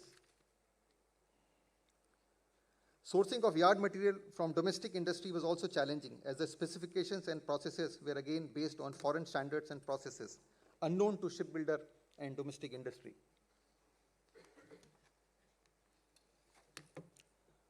One of the most challenging tasks of this project was sourcing of main gas turbine aggregates from Ukraine due to the geopolitical situation. The factory suffered damages and experienced closure, and a large number of employees migrated to other countries. The ready units were coordinated for shifting to safe warehouses across the state and were scattered around the country. The units were finally transported through port discreetly to another country. From there, they were transported to another port before finally shipping to India. Government of India and Embassy at Kyiv played a key role in visiting the facilities and accomplishing trials, awaiting visit of reps from India during these hostile conditions. A large number of complicated equipment and systems were to be developed as replacement of foreign origin equipment, maintaining the same form, fit, and functionality. The development was tedious, iterative process involving shipbuilder, ship designer, manufacturer, and Indian Navy. These included complex weapons and sensors to critical engineering systems such as steering and stabilizers. The process included assimilating the technical specifications based on the ship's design data and limiting dimensions. It had additional requirement of incorporating foreign technical specifications and processes which had to be finalized after a series of interactions with the designers. It also had usual approvals from the Indian Navy, making the process even more cumbersome. The entire manufacturing process had to be closely overseen and monitored, calibrating to the stringent requirements of the designer. I give credit to the robust ecosystem in the country for successful development of the systems up to the satisfaction of the ship's designer. While big players like L&T, Bell, BHL, and a whole lot of others contributed towards development of large-scale mission-critical equipment, it was the local Indian MSMEs who played a stellar role in manufacturing more than 7,000 items which were from foreign origin and were produced locally. Now I'll talk about the challenges faced in importing yard material and how we went about manufacturing them in India.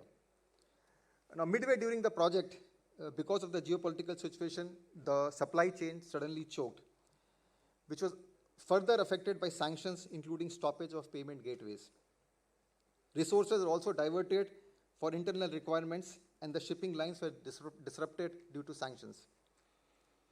Also, the suppliers and the coordinating agencies in the other country experienced severe financial crunch. These disruptions had major impact on the shipbuilding project at Goa Shipyard. There were immediate effects as well as long-term strategic effects on the project. The material shortages caused delays in hull fabrication, outfitting of engineering, hull and electrical, and closing of major shipping routes. There were slippages in the cardinals of the project, and customer, for obvious reasons, wanted the construction progress unhindered. So it was time for crisis management. First aim was to convince the collaboration partner to mutually agree to transfer items from their scope to GSL scope to procure them locally in India. This was achieved through prolonged negotiations, and collaboration partner was unwilling due to the financial hit he would take. But in the end, we successfully managed the contract shifting. As high as 25% of the items, approximately 750 items, were shifted to GSL scope, identified based on the criticality of application and establishing the availability of capable firms in India. Fortunately, we got a very good response from the local Indian industry. Now comes a difficult part of formulating the technical specifications for procurement. Since the ship design was based on already finalized foreign design, the ordering specifications were not available, material specifications were not available, detailed manufacturing drawings were not available, and the process involved for this manufacturing was also not available. To top it all, the trials protocol and the trial schedule were also not available, which was to be followed after the manufacturing. It also mandated the amendment to the design data documentation and manufacturing drawings to incorporate these indigenous substitutes. To overcome these hurdles, a very systematic approach was adopted. All problem areas and technical challenges were listed down, and roadmap was drawn against each of these challenges.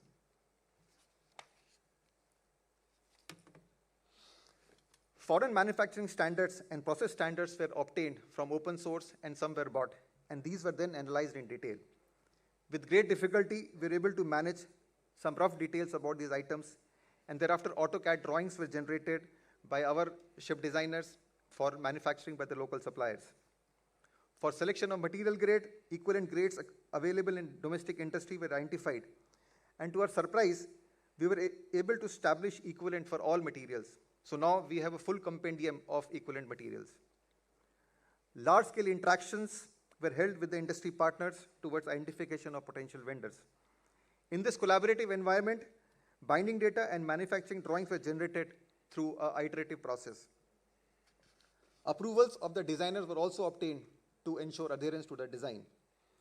During the entire process, Indian Navy and associated professional directorates were also convinced and taken into confidence about these requirements. Trial agencies such as DGQA were also apprised about the trial requirements.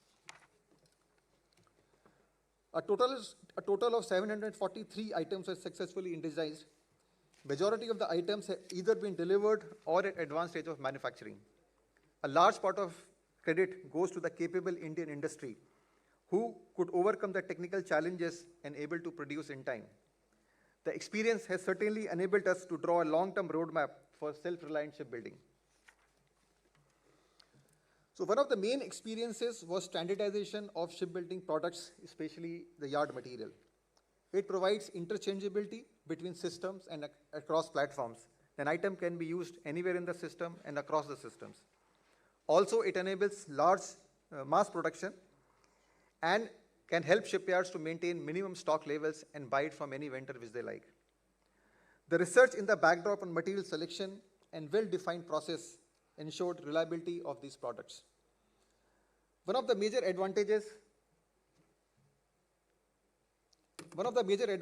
is that it provides flexibility in choosing vendors, and multiple vendors can manufacture the same product as the designs are held by the shipyard. This exposure to design and construction of advanced and complex frigate has enabled shipyard to adopt complex and technologically intensive processes of shipbuilding. Precise hull formation and advanced measurement techniques ensure design performance of the vessels.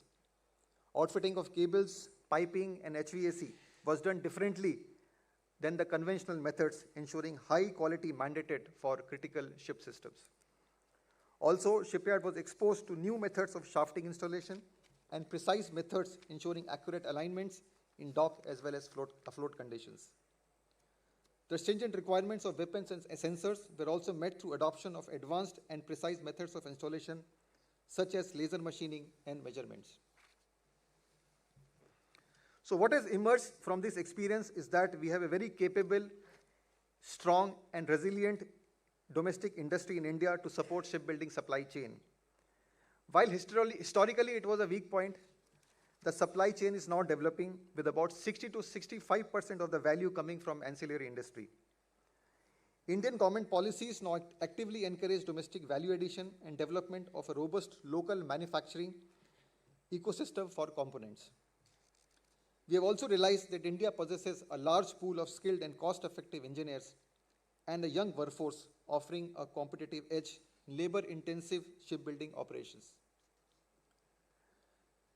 This workforce has been the cornerstone of our success. So, riding on this strong shipbuilding supply chain, shipbuilding in India has a very good potential and a very bright future. With this, I conclude my talk. Thank you, ladies and gentlemen. Thank you, Commander Jain. Thank you for that insightful presentation. The fact that we are doing as strongly in the ancillary industry as we are doing in shipbuilding is a very encouraging sign. I'm sure that we're going to leverage the benefits of it in the short term itself.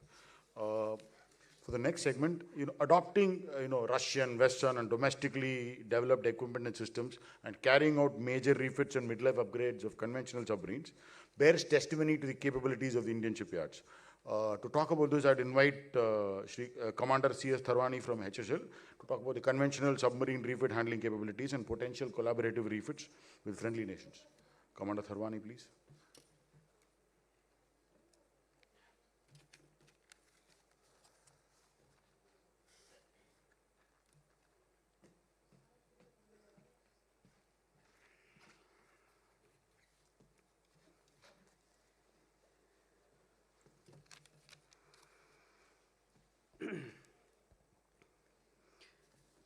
My sincere apologies. I know I'm standing here between you and your lunch.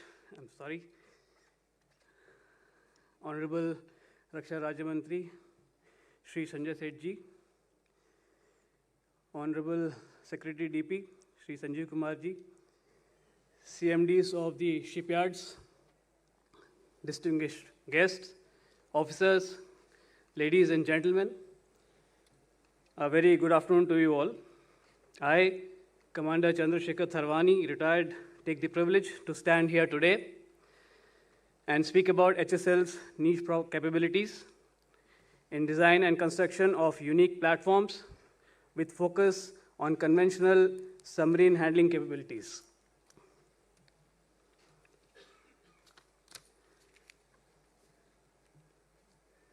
The flow of the presentation is as flashed.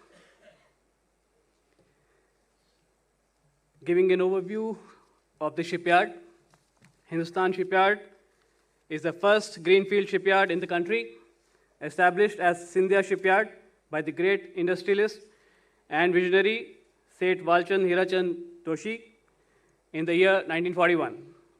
The shipyard was established as a defense PSU under the administrative control of Ministry of Defense on 22nd of February 2010. The layout of the shipyard, indicating the key infrastructure facilities, is as shown on the slide. The shipyard is sprawling over 250 acres of land with an ergonomic unidirectional material flow.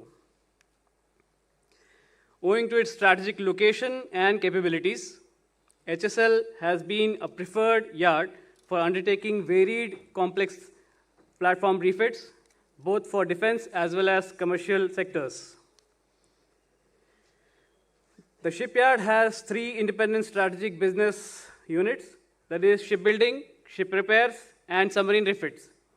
As brought out, HSL has 84 years of rich experience in construction and repair wide variety of naval and commercial ships and refitting the submarines. The yard has achieved a historical milestone of completing construction of 200 ships, repair of 2,034 ships, and refitting 6 submarines. The slide depicts the product profile of HSL, covering commercial vessels to complex naval vessels. Since inception, HSL has built 201 ships of various types, out of which 144 ships were built for marine sector, 41 ships were built for defense sector, and 16 ships were built for the oil sector. Various categories of vessels built for commercial and oil sector are highlighted on the slide. HSL has delivered Nistar class diving support vessel, a sophisticated and high-end vessel with DP2 capabilities, to the Indian Navy on 8th July 25. Further, certain major ongoing projects are building second diving vessel support vessel, 5 fleet support ships, and construction of a semi-submersible pontoon dock for the Indian Navy. Speaking about the shipbuilding infrastructure, the picture shown on the screen is of a largest covered building dock in India with a length of 247 meters and capacity to build ships and submarines up to 80,000 DWT.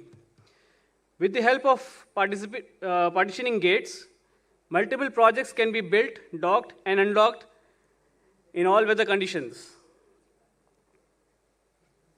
The yard has 3 slipways which can handle cumulative 90,000 DWT.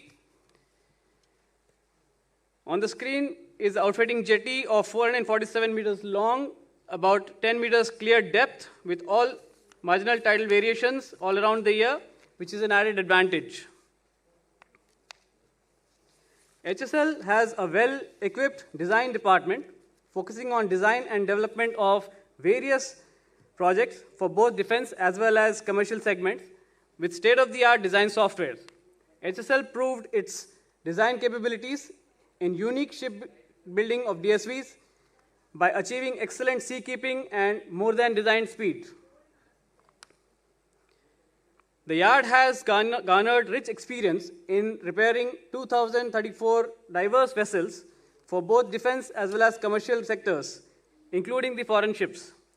HSL achieved a track record of delivering majority of the ships ahead of schedule. The large number of customers, as shown on the slide, is a testimony of HSL's excellent track record for undertaking quality refits.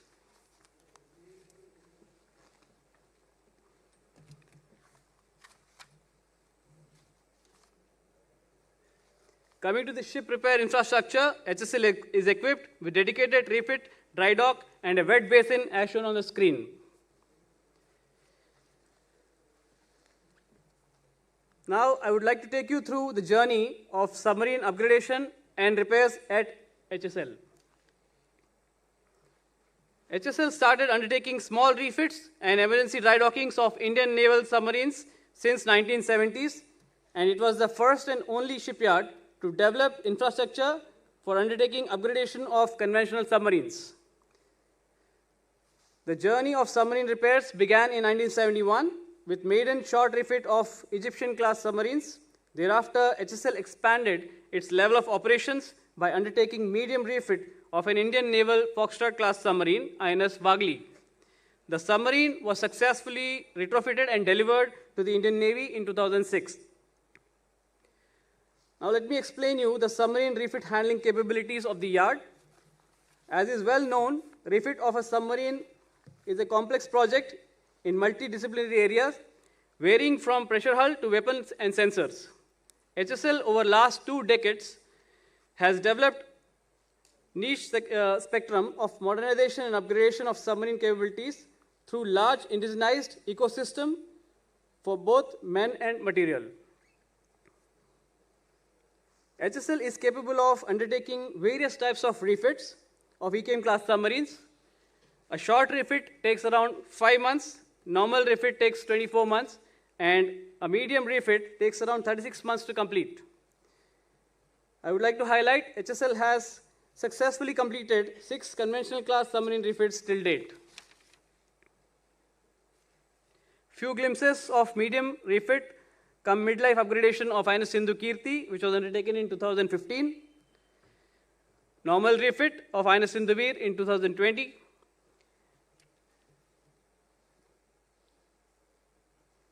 And normal refit of INS Sindhu Kirti in 2025. I'd like to highlight that the previous projects have been delivered successfully to the Indian Navy in a time-bound manner.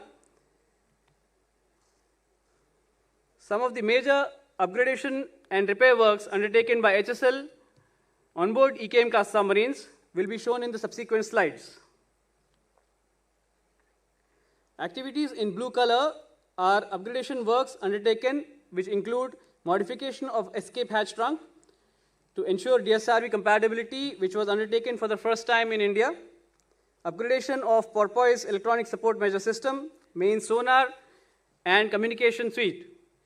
Further, activities in orange are few major repair works undertaken by the yard, such as repair of mine and torpedo complex, weapon and navigation complex, renewal of pressural structures, major routines of diesel engines and main propulsion motor. The yard is fully equipped with multiple repair and test facilities required for undertaking submarine repairs. The images shown on the screen are of dedicated hull workshop equipped with heavy-duty CNC-based plate rolling and cutting machines, where plates up to 12 meters width and 40 mm thickness can be easily rolled out and cut. In addition, there are 2 heavy-duty hydraulic presses of each 2,800 ton capacity used extensively for the hull works. CNC-based tube cutting and bending machines for bending the pipes of 10 to 150 mm diameter. Test beds developed in-house for testing the pump motors, hydraulic manipulators, valves pertaining to submarines. The present orders of submarine repairs. Currently, the yard is working towards preparatory activities of undertaking medium refit with life certification of an EKM class submarine, which is happening for the first time in India. The project is at final contract conclusion stage with Indian Navy, and the refit is likely to commence with effect from 2026.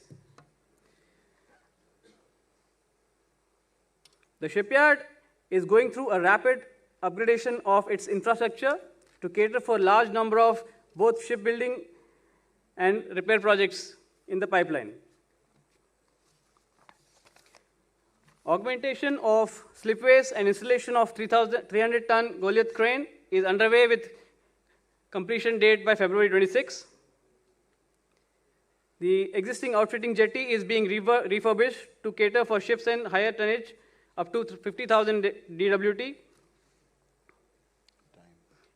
HSL is in the process of acquiring additional 250 acres of land near Visakhapatnam so as to cater for the large number of future projects in the pipeline. Towards this, an MOU has been signed with APMB, as brought out by CMD HSL, for building a greenfield shipyard in Andhra Pradesh. Over the year, HSL has developed its capability and competence in line with the self-reliance and Make in India policy of the country. I would like to showcase the Indianization achieved by the yard in different verticals. HSL has been able to achieve 95% of indigenization in hull material, 80% in engineering equipment, and 70% in electrical equipment, as flashed on the screen. Moving on to the potential for collaborative refits with friendly foreign nations and future projects. HSL is engaging with friendly foreign nations towards undertaking refits of Kilo-class submarines. Proposals showcasing the strengths and capabilities have been forwarded to Vietnam, Myanmar, Poland, and Algeria. If you can just hurry it up a bit, please, we're getting late. Right, sir. Now, talking about the future business prospects for new HSL shipbuilding, HSL is actively exploring business opportunities across the key sectors such as defense, green sector, as indicated on the view foil. With the present and upgraded infrastructure, HSL is fully geared up to handle concurrent large projects such as landing platform docks and MCMVs. As seen on the screen, in the green energy sector, we are aligning with the nation's drive towards sustainability by targeting electric and hydrogen-powered tugs for major Indian ports. Towards contributing to prestigious GTTP program, HSL has taken many proactive initiatives, including strategic partnership agreement with Messrs. Lotus Wireless Visakhapatnam, Messrs. Vinces, and Messrs. DSCC South Korea. Also, we have collaboration with Messrs. Toshiba, Japan, for LTO batteries. With this collaborative approach, HSL has developed designs for electric and hydrogen tugs. The yard has developed 150 packs hydrogen ferry, and proposal has been forwarded to Indian Waterways Authority of India. Can we close, please? Request you to kindly feed forward because there's one more speaker who needs to speak after this. Right, sir. Just last slide.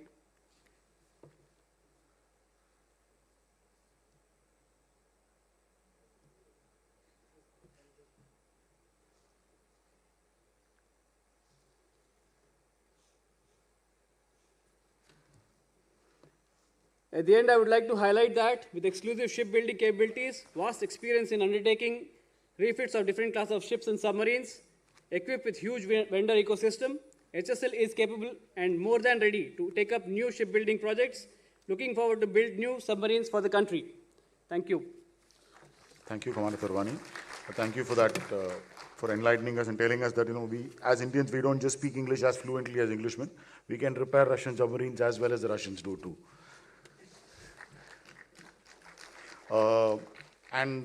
For the next segment, this is the last segment, and that's kind of coming between us and the lunch, but I would request the speaker to go a little bit forward, but it's very important because if you can build a submarine, you can build just about any complex engineering entity, and if you become capable in that sort of heavy engineering, your manufacturing ecosystem is going to automatically thrive and stimulate growth across sectors. So to talk about the journey of making submarines for national security, I invite Shri P.S. Rao from MDL to come and deliver his presentation.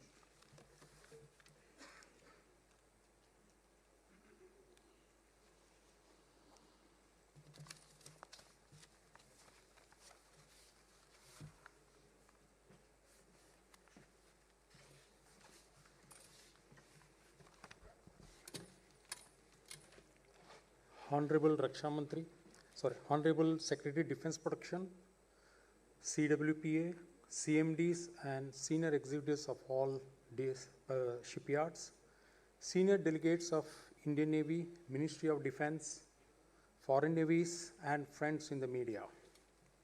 Good afternoon, ladies and gentlemen. It is indeed an honor and privilege to be part of this mega event and representing MDL. I will be presenting submarine construction in India and the experience of MDL. MDL is the only shipyard in India with an end-to-end capability to build conventional submarines having 4 decades of experience. The presentation is on journey of MDL from SSKs to Scorpions, highlighting challenges, lessons and capabilities built. The scheme of presentation is structured in 5 segments: a brief background and SSK construction experiences covering project and production aspects, Scorpion construction, the most complex submarine program executed in India and outlining the challenges and trials and infrastructure created. Finally, I shall conclude with recommendation and overall learnings. India's submarine building journey started with the SSK programs in the 1980s. This created the foundation for indigenous conventional submarine construction. What you see here are the boards that shaped our learning curve. Submarine construction complexity. A submarine represents one of the most remarkable engineering marvel ever created by humankind. This chart highlights where submarines stand in the Global Complexity Index. Submarine construction requires the highest man-hours, the largest number of parts, and the most stringent tolerances. This complexity justifies the need for strong TOT, robust project management, and highly skilled manpower. MDL is the only yard that has built conventional submarines. The first 2 SSKs were built in Germany.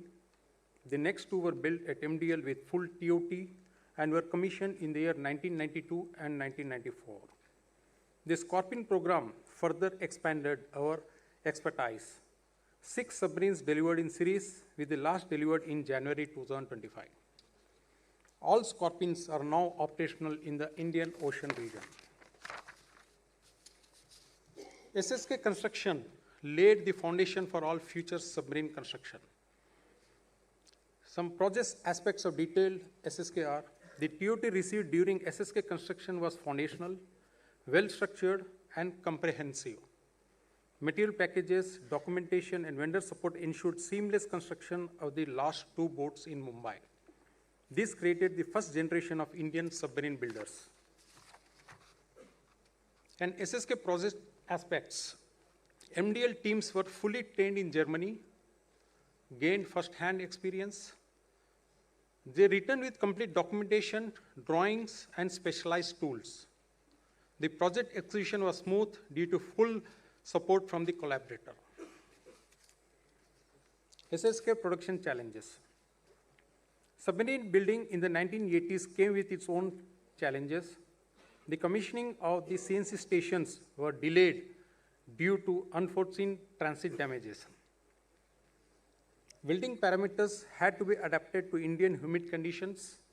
Additional training and international grade quality control were mandatory. Some equipment encountered failures requiring export and re-imports. These challenges strengthened MDL systems and processes.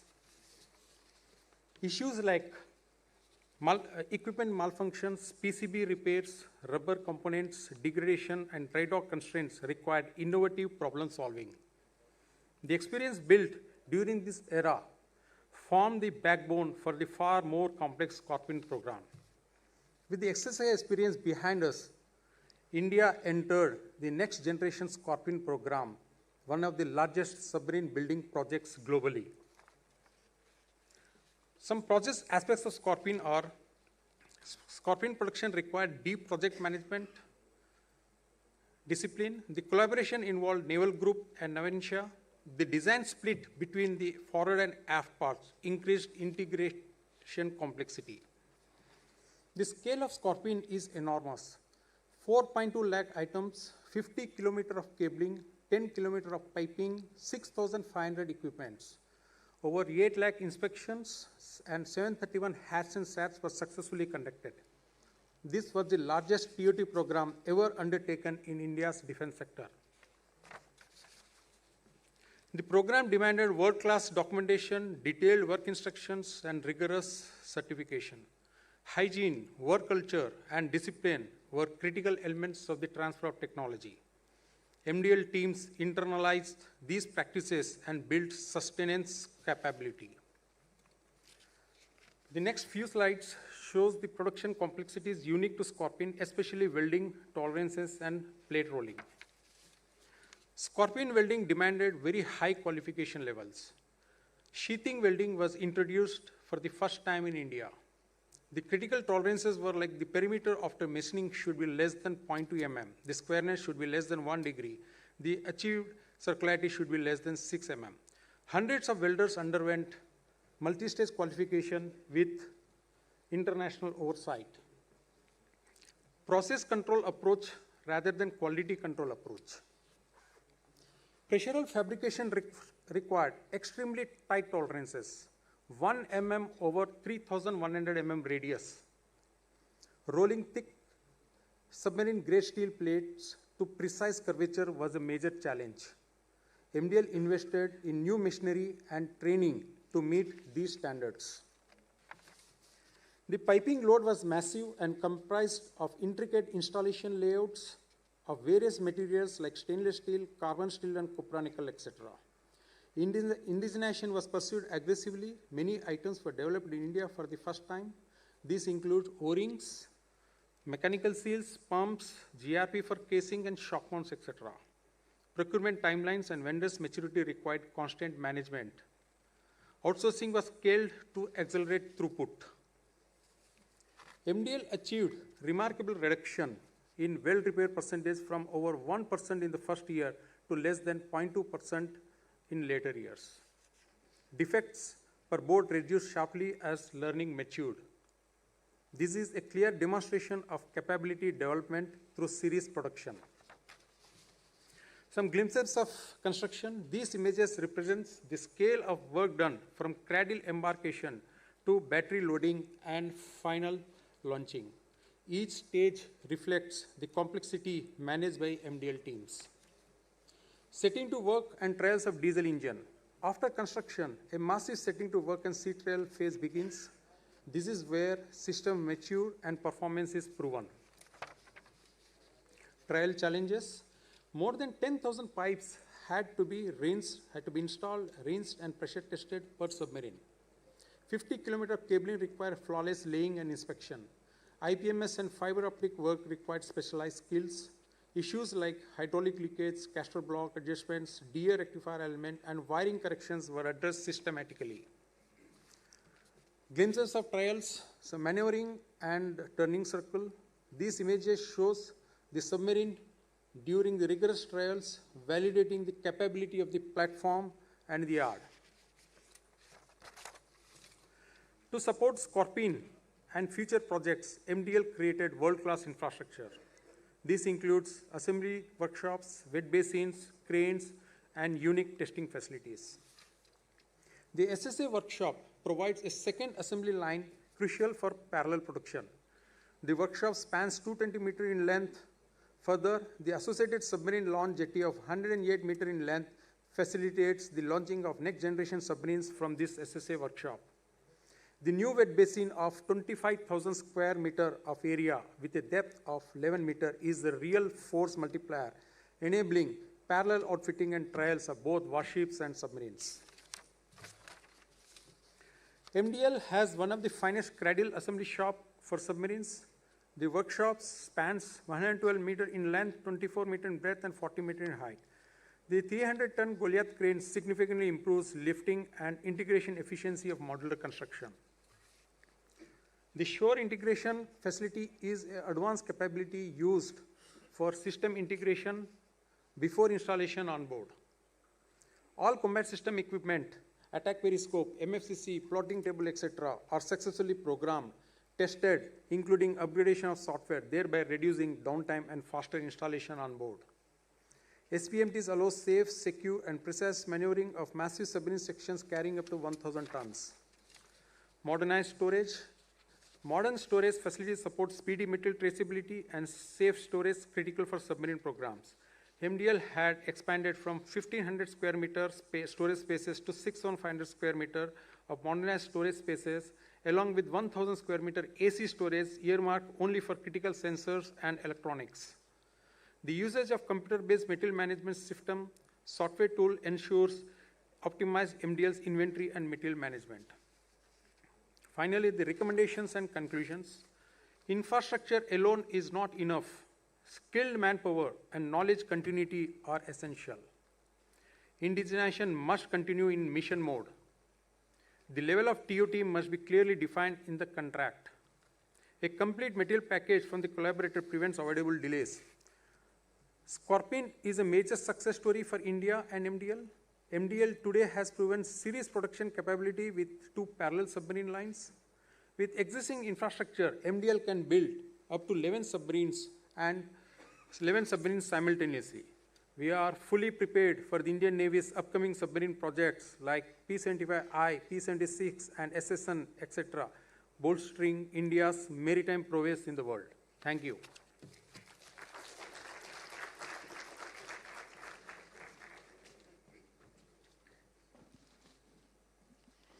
Thank you, and thank you to all the speakers for taking us through this enriching journey of how history has panned out. Thank you so much. Well, now I would like to invite Captain Gaurav Arora on stage. He will kindly take the next event forward. Thank you. Controller of Warship Production and Acquisition, Vice Admiral Rajaram Swaminathan, Ati Vishish Seva Medal, Nausena Medal. The CMDs of shipyards, senior officers from the Department of Defense, Ministry of Port Shipping and Waterways, Joint Secretaries, Indian Navy, senior officers from Indian Navy and Coast Guard, our esteemed guests from friendly foreign countries, ladies and gentlemen. It is my privilege and honor to extend our heartfelt vote of thanks on behalf of the Indian shipyards on this momentous occasion of Samudra Utkarsh, a celebration of 4,525 years of shipbuilding excellence in India. Today's event marks yet another milestone in journey towards Atmanirbharta in defense manufacturing, and your gracious presence has added immense value to the endeavor. We are grateful to the Secretary of Defense Production for his decisive guidance, which has enabled the growth and modernization of our defense manufacturing platforms. His support has been invaluable to the Indian shipyards in progressing various strategic programs. A special word of thanks to the senior officers of the ministries, the Coast Guard, Indian Navy, and the participation of the delegates from friendly foreign countries. Your presence underscores the growing international cooperation in maritime security and shipbuilding, and we look forward to strengthening these partnerships in the years ahead. Ladies and gentlemen, this event reaffirms Indian shipyards' unwavering commitment to build world-class naval and commercial platforms for the nation and contribute to India's maritime strength. We, with your continued support and guidance, are confident of achieving even greater excellence. Thank you all for gracing this event today and making it truly memorable for all of us. Jai Hind.